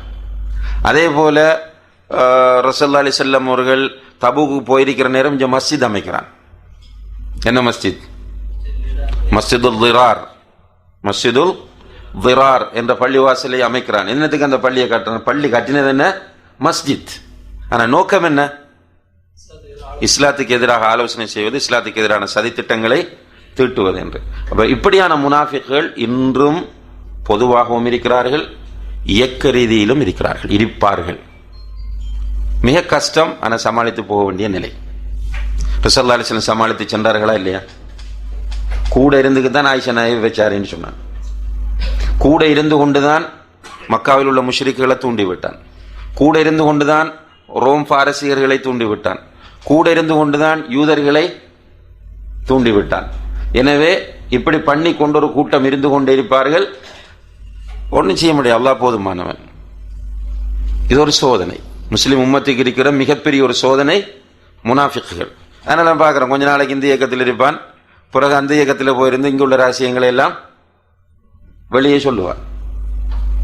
அல்லது இங்கிருந்து கொண்டு செய்திகள் போகுது, எல்லோருமே மஷூரா பண்றாங்க, அப்படி நான் மஷூராவில் உள்ள விஷயங்கள் எதையும் வெளியே சொல்லக்கூடாது அப்படின்னு மஷூரா பண்ணிட்டு அந்த இடத்துல எல்லாருமே ஒரு பையத் மாதிரி ஒரு உடன்படிக்கை எடுத்துட்டு வெளியே போறாங்க, செய்தி வெளியேறிக்கும். உடனே யாருக்கும் தெரியாமல் செய்தியை பரப்பி விடுவார்கள். இது அவரவர் புரிந்து கொள்ள வேண்டும், நான் செய்வது முனாஃபிக்குகளுடைய வேலை என்பது. அவர் புரியாத வரையில் இதை மாற்றுவது கஷ்டமானது. அவருக்கு புரிய வேண்டும், நான் செய்வது ஒரு டேஞ்சரான ஆபத்தான வேலையை செய்கிறேன் என்று. எனவே அல்லாஹு தஆலா இந்த ஆல இம்ரான் 119 120 வசனத்தில் தர்ஜுமா எடுத்து அதை நோட் பண்ணிக்கொள்ளுங்க. நல்ல வசனம் இது. முனாஃபிக்குகளை அப்படியே சித்தரித்து காட்டக்கூடிய ஒரு வசனமாக இருக்கிறது. அவர்களுடைய தன்மை என்ன? முஸ்லிம்களுக்கு வெற்றி வந்தால் அவர்களுக்கு கஷ்டமாக இருக்கும், முஸ்லிம்களுக்கு ஏதாவது துன்பம் சோதனை ஏற்பட்டால் அவர்கள் மகிழ்ச்சி அடைவார்கள். 8வது விஷயம், முனாஃபிக்குகளிடம் இருக்கக்கூடிய குஃப்ரியத்தான 8வது அம்சம், சப்பு வ ஐபுல் உலமா வல் முஸ்லிஹீன் வ ஜமீஇல் முஃமினீன் அஸ்ஸாதிகீன் புக்தன் லஹும் வ லிதஅவதிஹிம் வ லிதீனிஹிம். உலமாக்களையும் சீர்திருத்தவாதிகளையும் உண்மையான மூமின்களையும் குறை சொல்வதும் திட்டுவதும். உண்மையான மூமின்களையும் உலமாக்களையும் சீர்திருத்தவாதிகளையும் குறை சொல்லுவதும் திட்டுவதும் அவர்கள் மீதுள்ள கோபம், அவர்களுடைய தாவாவின் மீதுள்ள வெறுப்பு காரணமாக இதை செய்வார்கள். உலமாக்கள், சீர்திருத்தவாதிகள் மற்றும் அனைத்து மூமின்களையும் அவர்கள் மீதும் அவர்களது பிரச்சாரத்தின் மீதும் உள்ள கோபத்தினால் திட்டுவதும் குறை கூறுவதும்.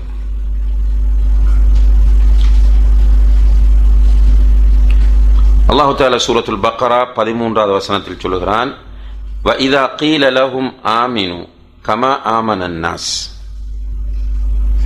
மனிதர்கள் ஈமான் கொண்டிருப்பது போன்று நீங்களும் ஈமான் கொள்ளுங்கள் என்று அவர்களிடம் சொல்லப்பட்டால், காலு அனுமினு கமா ஆமனு சுஃபஹா, இந்த மடையர்கள் ஈமான் கொண்டது போன்று எங்களை ஈமான் கொள்ள சொல்கிறீர்களா?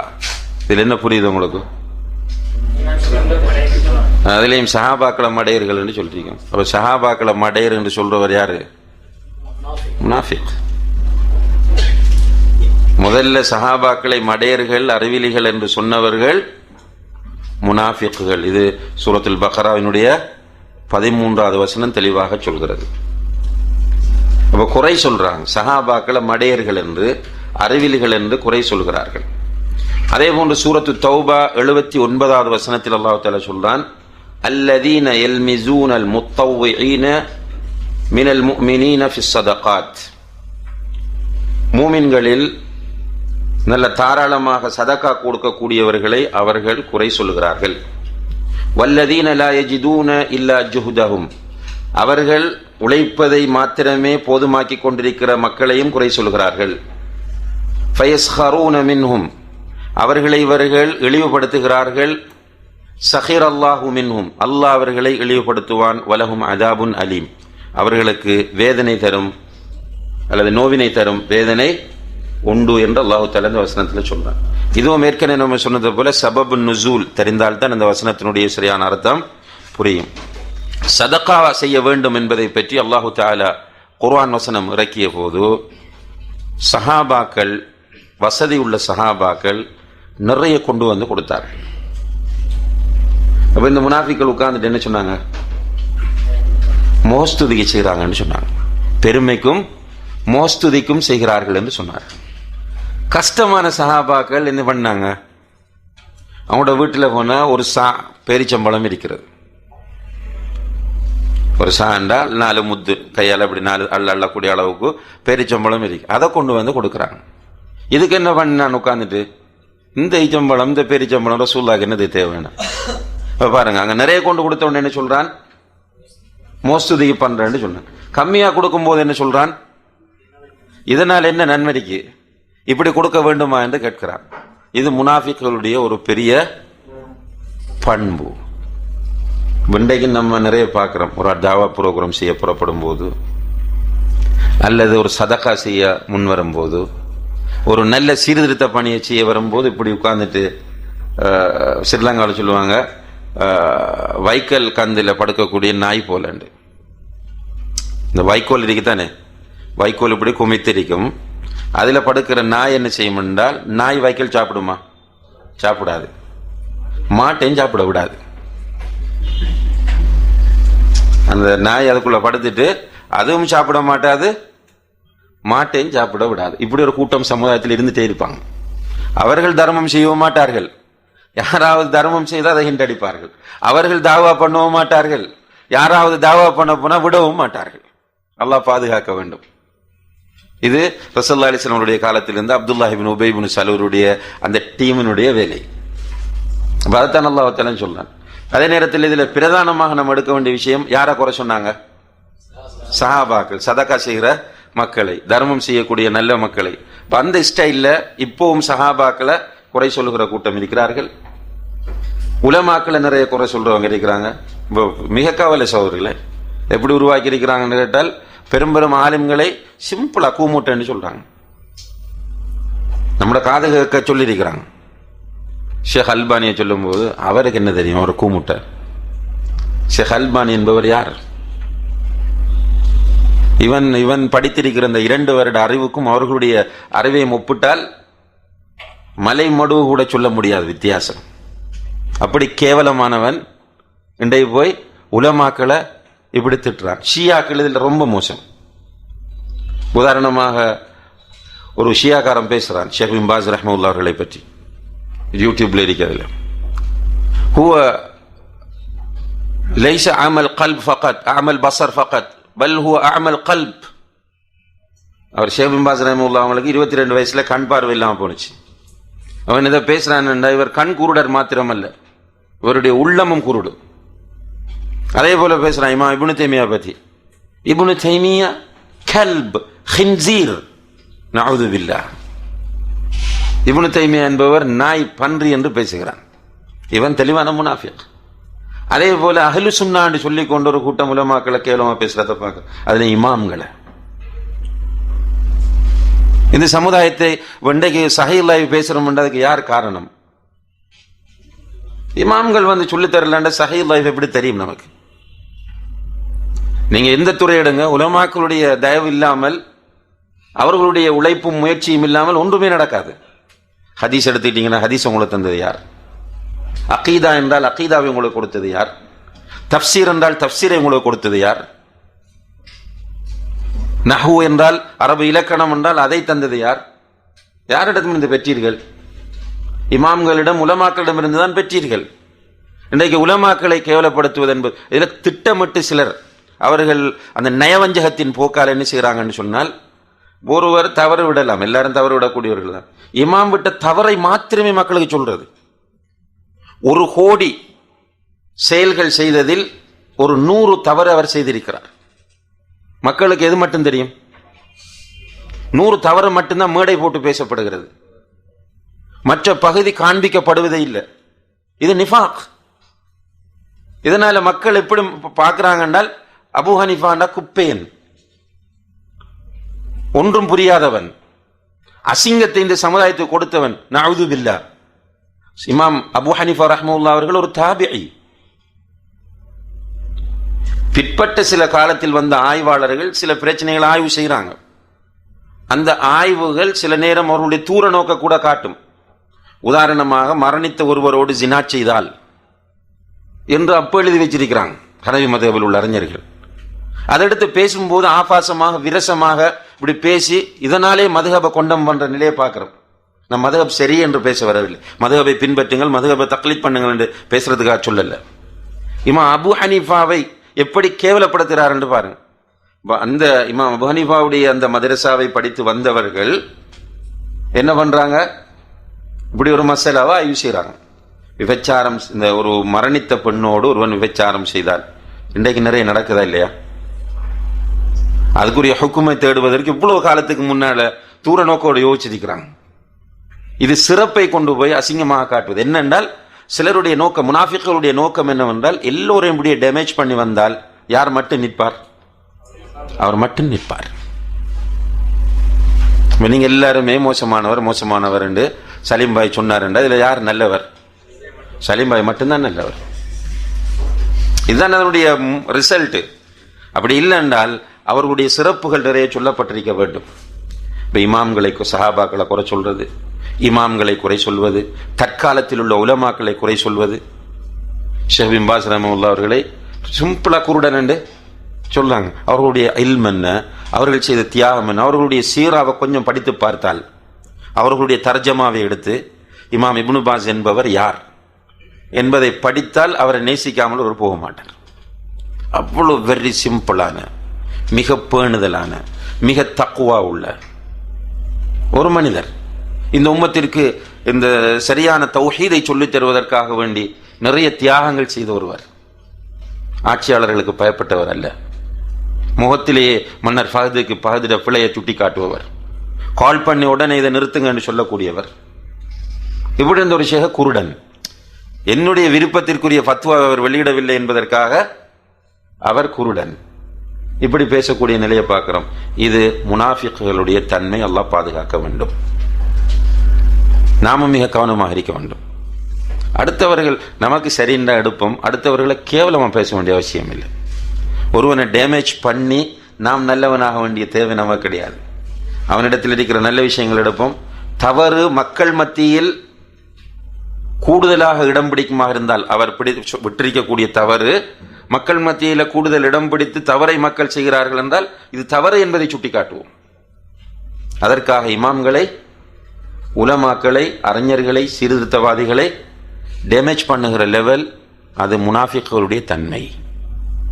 நன்றாக கவனமாக இருக்கணும். இன்றைக்கு என்ன செய்கிறேன் என்றால், இப்போ ஒரு இஸ்மாயில் சலஃபியை பிடிக்கல என்றால் ஃபேஸ்புக்கில் என்ன செய்கிறது, இஸ்மாயில் சலஃபியோட பர்சனலை தான் எழுதுறது. அவர் சொன்ன கருத்து இதனால் தப்புன்னு சொல்றதில்ல. அவர் அப்படி பண்ணினார், இப்படி பண்ணினார், அந்த பள்ளியில் அப்படி இருந்தார், இந்த பள்ளியில் இப்படி இருந்தார், அப்படி போனார், இந்த ட்ரெஸ் பண்ணியிருந்தார், அந்த பெண்ணோட பேசினார், இதைத்தான் எடுத்து போடுறது. இதெல்லாம் முனாஃபிக்குடைய தன்மை. இதுல ரிசல்ட் என்னென்று நல்ல நிதானமாக யோசிச்சு பாருங்க. எல்லாரும் மோசம், எல்லாரும் நம்பகமற்றவர்கள். அப்ப நீங்களும் அதே இனம் தானே, குற்றஞ்சாட்டுகிறவர்களும். இப்ப நிதானமா யோசிக்கிறவர் என்ன பார்ப்பானேண்டா, மௌலவிமாரெல்லாம் எப்படி என்றால், நீ மௌலவி தானே, உன்னோடையும் அந்த பண்பு இருக்கும், உங்க யாரையுமே நம்ப முடியாது. நிதானமானவன் அந்த முடிவு தான் வருவான். உங்களை யாரையுமே நம்ப முடியாது. கடைசியில் என்னமாக போகுது மார்க்கம்? எடுத்தார் பிள்ளை, அதாவது தடியெடுத்தும் எல்லாம் வேட்டக்காரன் என்ற ஒரு நிலைக்கு தான் மார்க்கம் வந்து முடியும். அப்படித்தான் வந்து கொண்டிருக்கிறது. அல்லாஹ் பாதுகாக்க வேண்டும். அடுத்து 9வது குஃப்ரியத்தை ஏற்படுத்தக்கூடிய செயல் மத்ஹு அஹ்லில் குஃப்ர் வ மத்ஹு முஃபக்கிரீஹிம் வ நஷ்ரு ஆராஇஹிமுல் முகாலிஃபா லில் இஸ்லாம். குஃப்ரில் இருப்போரை புகழ்வது, அவர்களின் சிந்தனையாளர்களை பாராட்டுவது, இஸ்லாத்திற்கு எதிரான அவர்களுடைய கருத்துக்களை பரப்புவது.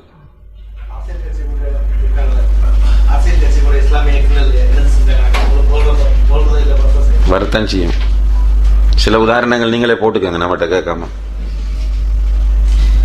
இந்த இதுக்கு விதிக்கு பொருத்தமானதாக அந்த உதாரணம் இருந்தால் அதை நீங்களே எடுத்துக்கோங்க, இது அமையும் அப்படின்னு.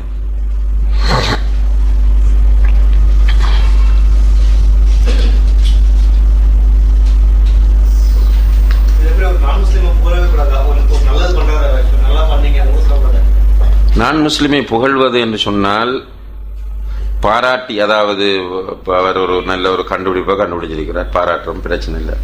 அந்த பாராட்டுதல் என்பது எப்படி இருக்கின்றது? ஒரு ஆலிமை பாராட்டுவதை விட, ஒரு முஸ்லிமை பாராட்டுவதை விட அது அளவு கடந்து இருக்குமாக இருந்தால் அது சிக்கல். மேடை போட்டு பாராட்டுறது என்பது ஒரு டேஞ்சரான விஷயம்.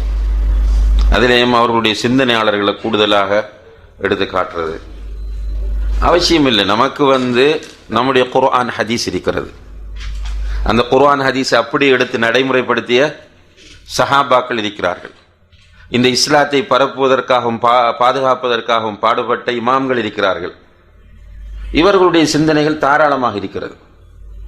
என்னென்னால் இந்த சிந்தனைகளை படிக்காமல் இருக்கிறதால, இப்போ உதாரணமாக சமூகவியல் தொடர்பாக யாருடைய சிந்தனை எடுக்கிறது? ஹாப்ஸுடைய சிந்தனை எடுக்கிறது, ஜிப்புடைய சிந்தனை எடுக்கிறது. இவங்கெல்லாம் ஓரியன்டலிஸ்டுகள். இந்த ஓரியன்டலிஸ்டுகளுடைய சிந்தனைகளை எடுத்து அதை பெரிசு போல கற்று எழுதும் போது சமூகவியல்ல இது இப்படி எல்லாம் பண்ணார்கள். இதை விட சிறந்த கருத்துக்களை நம்முடைய உலமாக்கள் சொல்லியிருக்கிறாங்க. நீ தேடல, உனக்கு தெரியல.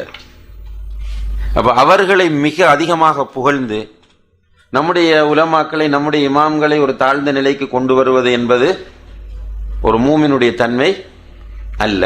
அல்லாஹு தஆலா சொல்றான் சூரத்துல் முஜாதிலா 14வது வசனத்தில், அலம் தர இலல்லதீன தவல்லவ் கௌமன் கதிபல்லாஹு அலைஹிம், அல்லாஹ் கோபப்பட்ட ஒரு கூட்டத்தை நேசிக்கிறவர்களை நீ பார்க்கவில்லையா?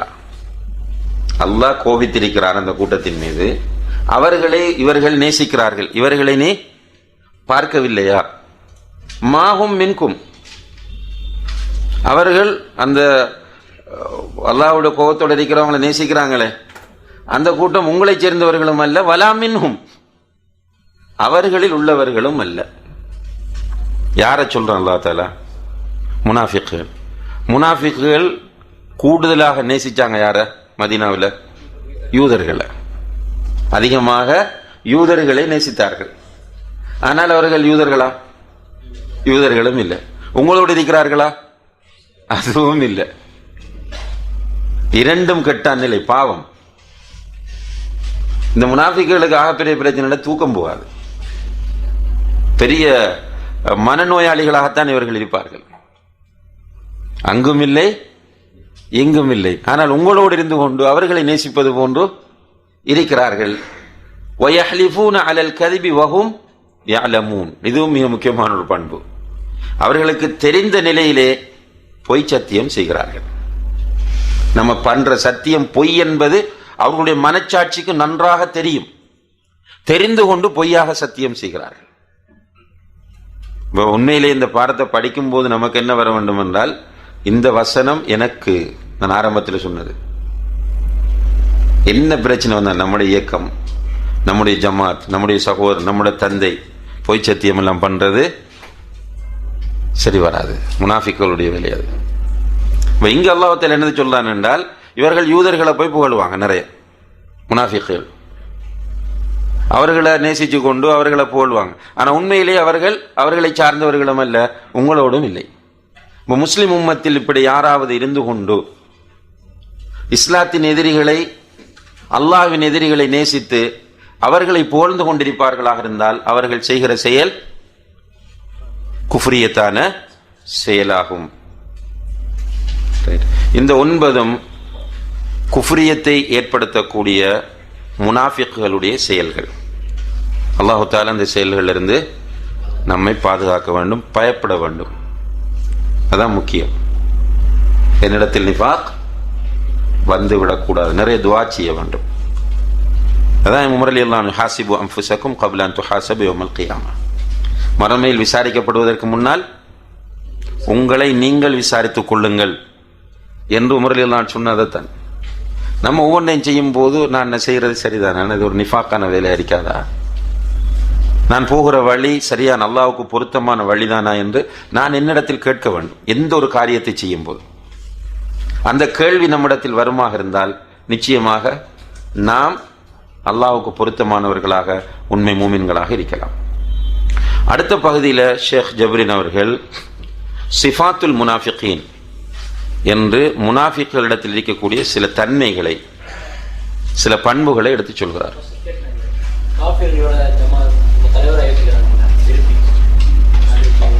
அது இதுக்குள்ளதான் வரும். ஒரு காஃபிரை விரும்பி தலைவராக ஏற்பது ஹராம். அவரை விரும்பி தலைவராக ஏற்று புகழ்ந்து கொண்டிருப்பாராக இருந்தால் அவர் முனாஃபிக். அடுத்தது ஃபிக்ஹுல் அக்லியான்ற ஒரு விஷயம் இருக்கிறது, அதையும் கவனத்தில் கொள்ளணும். அதாவது சில விஷயங்கள் நாம் வாழக்கூடிய இடங்கள், பிரதேசங்களை பொறுத்து வேறுபடும்.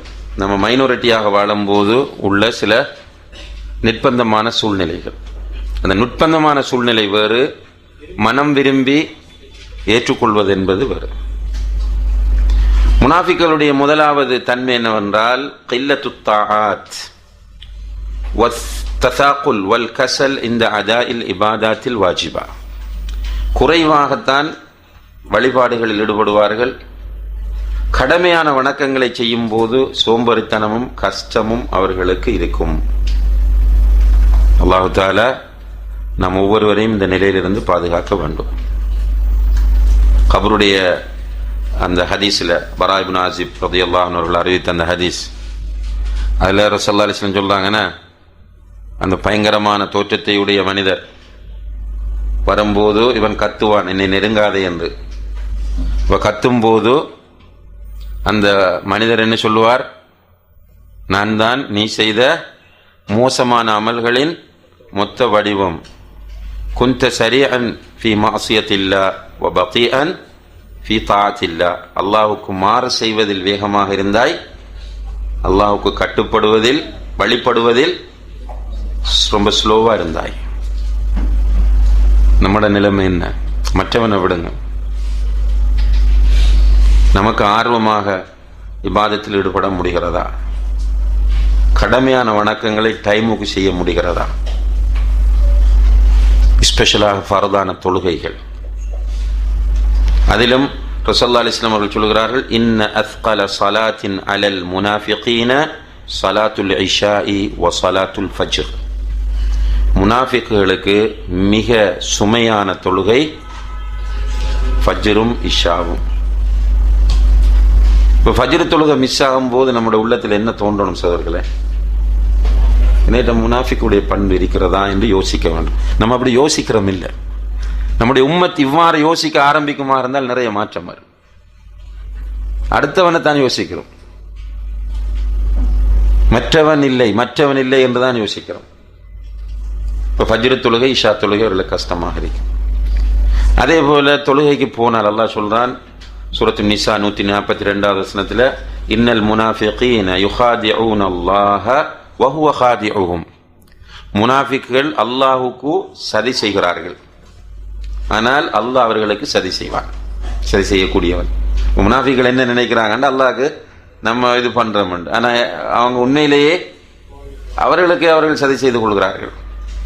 வைதா காமு இலஸ் ஸலாத்தி காமு குஸாலா.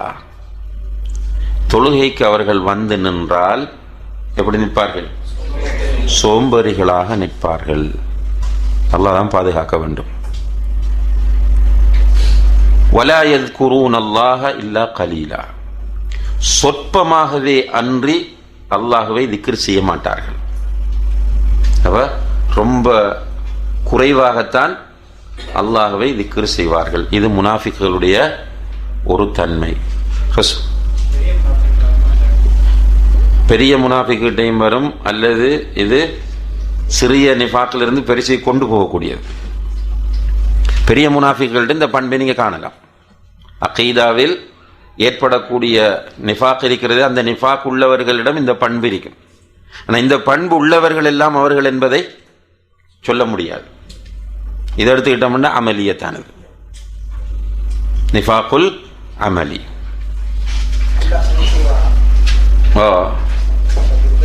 அல்லாஹ் சதி செய்வானாண்டா குர்ஆன் பதில் சொல்லுது, வஹுவ காதிஉஹும். அல்லாஹ் அவர்களுக்கு சதி செய்யக்கூடியவனாக இருக்கிறான்.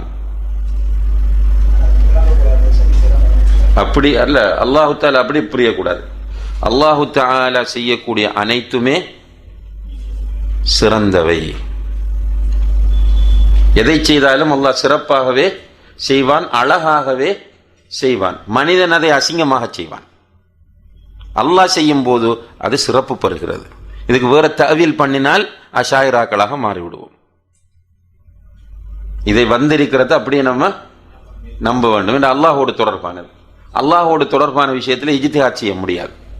ஈமான் அதை வந்தபடியே நாம் நம்ப வேண்டும்.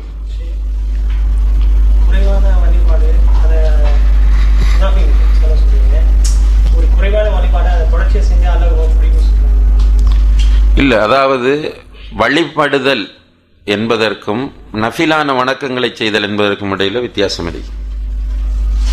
இப்போ நஃபிலான வணக்கங்கள் கம்பல்சரி கிடையாது.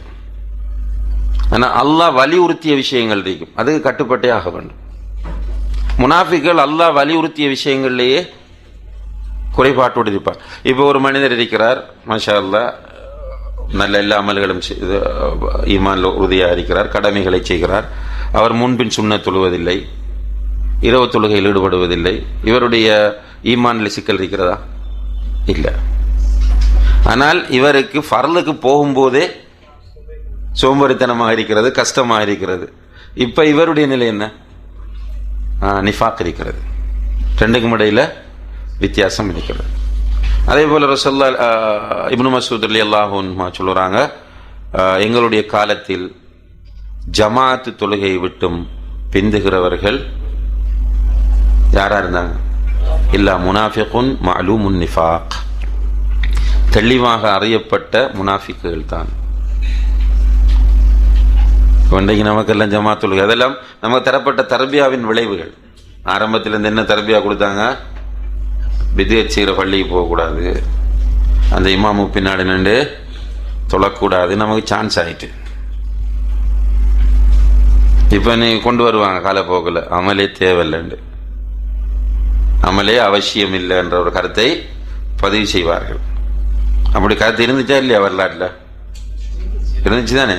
ஏற்கனவே ஆரம்பத்தில் அகீதா அறிமுகத்தில் பார்த்தோம்னா யாரவங்க? அஹ்சன்த், முர்ஜிஆக்கள், சூஃபியாக்கள் கடும் இபாதத் செய்வாங்க. முர்ஜிஆக்கள் என்ன சொன்னாங்க என்றால், ஒருவர் கலிமா சொல்லிவிட்டால் போதும், அவர் பெருசு அமல் செய்ய வேண்டும் என்ற அவசியம் இல்லை. அமல் செய்தால் அவருக்கு நலவு, அமல் செய்யவில்லை என்றால் அவருக்கு எந்த பாதிப்பும் கிடையாது. எனவேதான் ஒருவன் விபச்சாரம் செய்தாலும் அவனுடைய ஈமானும் அபூபக்கர் சித்திக்குடைய ஈமானும் ஒன்றாக இருக்கும் என்று சொன்னார். இது வரும். ஏனென்றால் வரலாற்றில் வந்த எல்லாம் வரும். அதனால ரொம்ப கவனமாக இருந்து கொள்ளுங்கள். இதுவும் சரி என்று சொல்லி ஒரு கூட்டம் வாதாடுமே. அதனால ரசூலுல்லாஹி அலைஹி வஸல்லம் அவர்கள் எப்படி துஆ கேட்க கற்று தந்தார்கள்? அல்லாஹும்ம இன்னி அஊது பிக மினல் ஃபிதன் மா ظஹர மின்ஹா வ மா பத்தன். யா அல்லாஹ், ஃபித்னாக்கள் அனைத்திலிருந்தும் நான் பாதுகாவல் தேடுகிறேன். வெளிப்பட்டிருக்கிற ஃபித்னாக்கள், வெளிப்படாமல் இருக்கிற ஃபித்னாக்கள் அனைத்தை விட்டும் பாதுகாவல் தேடுகிறேன். நல்லா பாதுகாக்க வேண்டும். இரண்டாவது தன்மை அவர்களுடைய அல் ஜுபுன், கோழைத்தனம், வஷித்தத்துல் ஹௌஃபி வல் ஹலா, கடுமையான பதட்டம், பயம். முனாஃபிக்கள்கிட்ட தெரியும், நிறைய பேசுவான், ஸ்பாட்ல நிற்க மாட்டான். ஒரு கூட்டத்தை உஷாராக்கி முன்னால் அனுப்பிட்டு அப்ஸ்கொண்ட் ஆயிடுவான். இது முனாஃபிக்குடைய தன்மை, கோழைத்தனமும் கடுமையான பயமும் பதட்டமும். அல்லாஹ் தஆலா சொல்றான் சூரத்துல் முனாஃபிகூன் 4வது வசனத்தில், வஇதா ரஅய்தஹும், அவர்களை நீங்கள் பார்த்தால், யார்? நபியை பார்த்து சொல்றான், அவர்களை நீர் பார்த்தால், துஜிபுக அஜ்சாமுஹும், அவர்களுடைய உடல் வாக்கு உன்னை ஆச்சரியப்படுத்தும். முனாஃபிக்குகள் எப்படின்னு சொன்னால், ஒரு மனிதனை பொறுத்தவரை 3 முக்கியமான அம்சங்கள் இருக்கணும். அவனுடைய ரூஹ், ஒரு மனிதனில் இருக்க வேண்டிய 3 முக்கியமான அம்சங்கள் குறித்து கொள்ளுங்கள், தேவையான. ஒன்று ரூஹ், இரண்டாவது அக்ல், மூன்றாவது பதன். ரூஹ் என்றால் ஆன்மா, அக்ல் என்றால் அறிவு, பதன் என்றால் உடம்பு. இந்த 3ம் சேர்ந்ததுதான் மனிதன். ஒரு முஸ்லிம் 3லையும் பர்ஃபெக்டா இருப்பான், 3க்கும் கவனம் செலுத்துவான். அவனிடத்தில் கொடுக்கப்பட்டிருக்கிற அமானிதம், அவனுடைய அக்ல் அமானிதம், அவனுடைய பாடி அமானிதம், அதே போல அவனுக்கு கூடுதலாக உணவு தேவை அவனுடைய பொடியை விட ஆன்மாவுக்கு. இதுல ஒரு மூமின் கவனமா இருப்பான். முனாஃபிக் எதுல மட்டும் கவனம் செலுத்துறான்? உடம்புல மட்டும்தான் கவனம் செலுத்துவான். இதா ரஅய்தஹும் துஅஜிபுக அஜ்சாமுஹும், அவர்களை பார்த்தால் அவர்களுடைய உடல் உன்னை ஆச்சரியப்படுத்தும். அவங்க தங்களை அலங்கரிப்பதிலும் நல்ல ஸ்மார்ட்டா கட்ஸா உடம்பை வைத்துக் கொள்வதிலேயும் தான் கவனம் செலுத்துவார்கள். வஇன் யகூலு தஸ்மஅ லிகௌலிஹிம், அவர்கள் சொன்னால் அவர்களுடைய கூற்றை நீ கேட்பீர், அவர் சொல்வதை நீர் கேட்பீர். என்ன அவங்க ஸ்மார்ட்டா இருப்பாங்க, ஸ்மார்ட்டா இருந்து பேசும்போது குரலையும் நல்ல ஸ்மார்ட்டா உயர்த்தி பேசுவாங்க. அப்ப நீ உட்கார்ந்து கேட்டுக்கொண்டு. அப்துல்லாஹிபின் உபைபுன் சலூல், அப்துல்லாஹிபின் உபைபுன் சலூல் என்பவன் தான் அந்த காலத்தில் இருந்த முனாஃபிக்குகளின் தலைவன். அவன் ஸ்மார்ட்டா இருப்பான், அதே போல நல்லா பேசுவான். ரசூலுல்லாஹி அலைஹி வஸல்லம் பெரும்பாலும் அவனை விட்டு விட்டு மஷூராக்கள் பண்றதுக்கு விரும்பல. அல்லாஹ் தஆலா சொல்றான், வஇன் யகூலு தஸ்மஅ லிகௌலிஹிம் கஅன்னஹும் குஷுபுன் முஸன்னதா. ஆனா அவங்க எப்படிப்பட்டவர்கள்? குஷுபுன்னா அந்த மரக்கட்டைகள், சாத்தி வைக்கப்பட்ட மரக்கட்டைகள் போன்றவர்கள். என்ன, நீங்க பேசினா ஒன்றும் அவர்களுக்கு பயனளிக்காது. ஒரு மரத்துக்கிட்ட ஒரு பலகையினிடம் நீ பேசுவது போன்றுதான் அவர்களுடைய நிலை இருக்கும். யஹ்ஸபூன குல்ல ஸைஹத்தின் அலைஹிம், ஏதாவது சத்தங்கள் ஏற்பட்டால், பெரிய சத்தங்கள் உண்டானால் அவர்களுக்கு எதிராக வந்து சத்தம் என்று நினைப்பார்கள். அந்த அளவுக்கு பயந்தவர்கள். இந்த முனாஃபிக்குகள் என்பவர்கள் பயந்தவர்கள். இந்த பொதுவாக நீங்க பார்க்கலாம் சமுதாயத்தில் இந்த டபுள் ஸ்டாண்டர்ட் எடுக்கிற கூட்டம் இருப்பாங்க. அவங்கள பார்த்து நீங்க பயப்பட தேவையில்லை. பயப்பட தேவையில்லைன்னு சொன்னா அவங்கள குயிக்கா பயம் காட்டலாம். அவங்க களத்தில நிக்க வர மாட்டாங்க, பின்னால தூண்டுற வேலைகள் தான் பார்த்துட்டு இருப்பாங்க. ஆனா அந்த தூண்டுற வேலையில மிக கச்சிதமாக ஈடுபடுவார்கள். வீடு வீடா போவாங்க. இப்பவும் சிலரை நீங்க பார்க்கலாம். அப்படி ஒரு ஒரு ஒரு அமைப்பினுடைய ஒரு தலைவரை டேமேஜ் ஆக்கணும் என்று விரும்பினால் அவரும் அமைப்பில் இருப்பார், இருந்து கொண்டு அவருக்கு பிடிக்கல அவர். எனவே அவரை பற்றிய ஒரு மோசமான ஒரு சிந்தனை ஏற்படுத்துவதற்காக வேண்டி தூங்காமல் உழைப்பார். ஒவ்வொருவராக மீட் பண்ணுவார், ஒவ்வொருவருடைய வீட்டுக்கும் போவார், சில நேரம் கிஃப்ட் கொண்டு போக வேண்டி வந்தாலும் கொண்டு போவார். அந்த அளவுக்கு நெருக்கமாக போய் இந்த வேலையை கச்சிதமாக. ஆனால் கடைசியில் நீங்க ஒரு மீட்டிங் ஒன்று போட்டு பாருங்க, அவர் வந்து உட்கார்ந்து தலைவர் பக்கத்தில் இருந்துவார், ஒன்றும் பேச மாட்டார். நம்மகிட்ட வந்து பேசி நம்ம எல்லாம் உசுப்பேத்தி நம்ம ரெடி ஆகி மீட்டிங்கில் போய் இன்றைக்கு ஒரு வழி பண்ணணும்னு நம்ம போய் உட்கார்ந்துட்டு இவர் போய் சில நேரம் அவருக்கு பேசுறதுக்கு சான்ஸை கொடுத்தா தலைவரை புகழ்ந்து பேசி போட்டே வந்துடுவார். ரியலா இதை நீங்க சமுதாயத்தில் பார்க்கக்கூடியதாக இருக்கிறது. அப்ப அல்லாஹ் தஆலா இவ்வளவு அழகாக சொல்லி காட்டுகிறார், ஹுமுல் அது, இவங்க தான் எதிரிகள். மற்ற எதிரிகள் என்பது நீங்க உங்களுக்கு தெளிவா தெரியுது. ஆனா இவர்கள் தான் மிக ஆபத்தான எதிரிகள். ஃபஹ்தர்ஹும், இவர்களுடைய விஷயத்தில் மிக எச்சரிக்கையாக இருந்து கொள்ளுங்கள். காத்தலஹுமுல்லாஹு அன்னா யுஃபகூன், அவர்களை அல்லாஹ் அழித்து விடுவான் என்று அல்லாஹ் தஆலா இந்த வசனத்தில் சொல்லி காட்டுகிறார். அடுத்ததாக மூன்றாவது இவர்களுடைய தன்மை அஸ்ஸஃபா வதஅஃபு தஃப்கீர் வகில்லத்துல் அக்ல், மடமைத்தனம் அவங்கள்ட்ட இருக்கும். அதே போல பலவீனமான சிந்தனை இருக்கும், புத்தி குறைபாடு இருக்கும். நல்ல ஆரோக்கியமான சிந்தனையும் புத்தியும் உள்ளவன் இந்த வேலை பார்க்க மாட்டான். முனாஃபிக்காக செயற்படுகிறவன்கிட்ட மடத்தனம் அதிகமாக இருக்கும். சஃபா,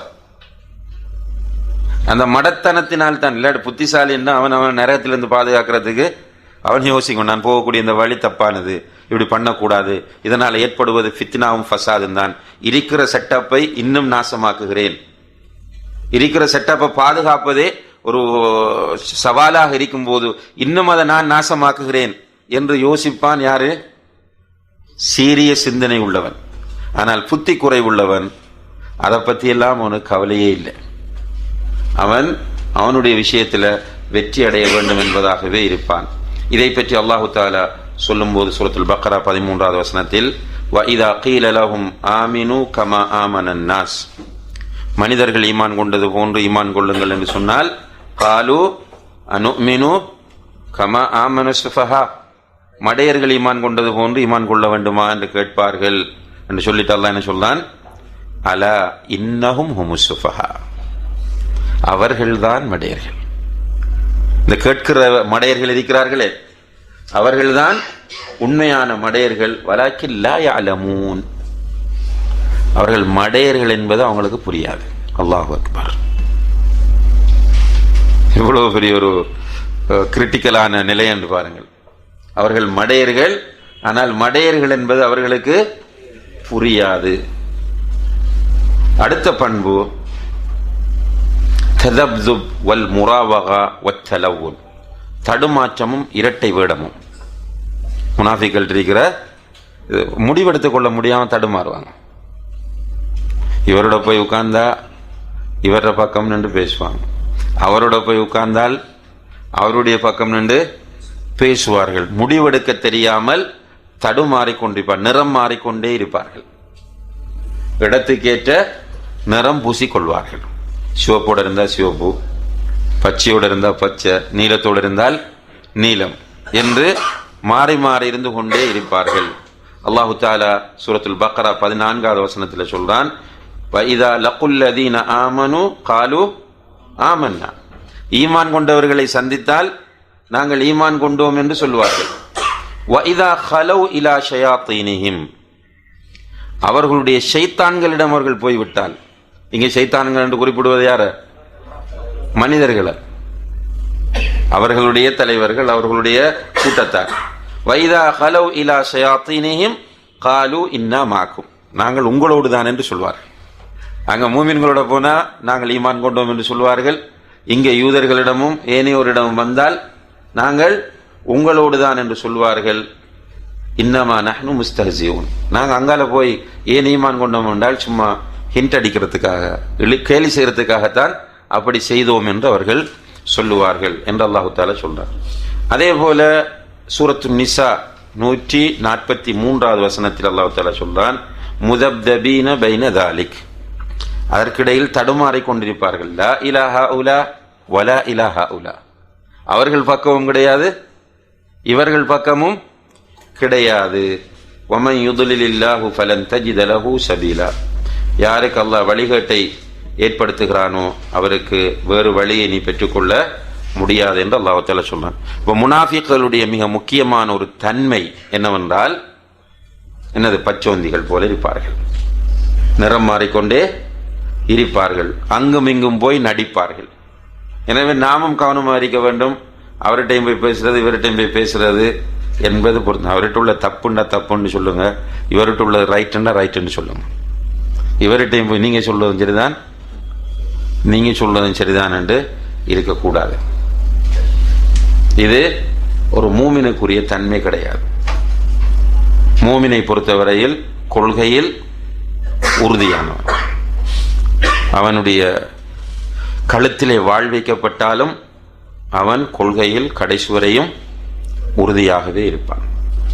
5வது தன்மை அல் இன்ஹிசாமியா வ இஹ்திகாரு தாத் வ ஷுஊரு பின் நக்ஸ் அமாமல் அஅதா, தோல்வி மனப்பாங்கும் எதிரிகளுக்கு முன்னால் தன்னை குறைத்து மதிப்பிடுவது. இவனுடைய எப்பவுமே இன்ஃபீரியாரிட்டி காம்ப்ளெக்ஸ் இருந்து கொண்டே இருக்கும். தாழ்வு மனப்பான்மையும் இருக்கும், தோல்வி மனப்பான்மையும் இருக்கும். நம்ம வெற்றி அடைய முடியாது, நம்முடைய சின்ன கூட்டமாக இருக்கிறோம், நாம் எப்படி சாதிப்பது, எதிரிகள் பெருங்கூட்டமாக இருக்கிறார்கள், இப்படியே இவன் பேசிக்கொண்டே இருப்பான். ஒரு காலமும் இவன் பாசிட்டிவாக மக்களை அப்ரோச் பண்றதில்லை, நெகட்டிவாகவே அப்ரோச் பண்ணிக்கொண்டே இருப்பான். தன்னையும் குறைத்து மதிப்பிட்டு கொண்டே இருப்பான். அவனுக்கு மனசுக்குள்ள ஒரு அந்த தாழ்வு மனப்பான்மை வந்து அது வரும் ஆட்டோமேட்டிக்கா. இப்படியான தன்மை உள்ளது முனாஃபிக்களுடைய தன்மை என்பதை அல்லாஹு இங்கே ஷேக் அவர்கள் குறிப்பிடுகிறார்கள். அடுத்தது 5வது தன்மை, சாரி 6வது தன்மை கில்லத்துல் ஹயா வ சலாத்தத்தில் லிசான், வெட்கமின்மையும் வாய் வீச்சும். முனாஃபிக்கள்கிட்ட வெட்கம் கம்மி. என்ன விஷயத்தை சாதிக்க, உதாரணமாக ஆயிஷா ரலியல்லாஹு அன்ஹா அவர்களுடைய விஷயத்தில் ஒவ்வொரு வீடா போனான். அப்துல்லா இப்னு உபை இப்னு சலூல் ஒவ்வொரு வீடா போனான். இதுக்கு வெக்கப்படணுமா இல்லையா? இப்படி ஒரு மேட்டரை தூக்கிட்டு அலைகிறது வெக்கமான ஒரு விஷயம். சமுதாயம் காரை உமிழக்கூடிய ஒரு விஷயம். ஆனா இவனுக்கு வெக்கம் வராது. திரும்ப திரும்ப போற இடமெல்லாம் இதையே பேசி கொண்டிருப்பான், வெக்கம் வராது அவனுக்கு. அதே டைம்ல வாய் வீச்சு இருக்கும் நிறைய. வாய் வீச்சுன்னு சொன்னா நாவால நிறைய மனதை நோகடிச்சுட்டே இருப்பான். பேசும்போது அவன் ஒரு பெரிய மேதை போல பேசுவான்.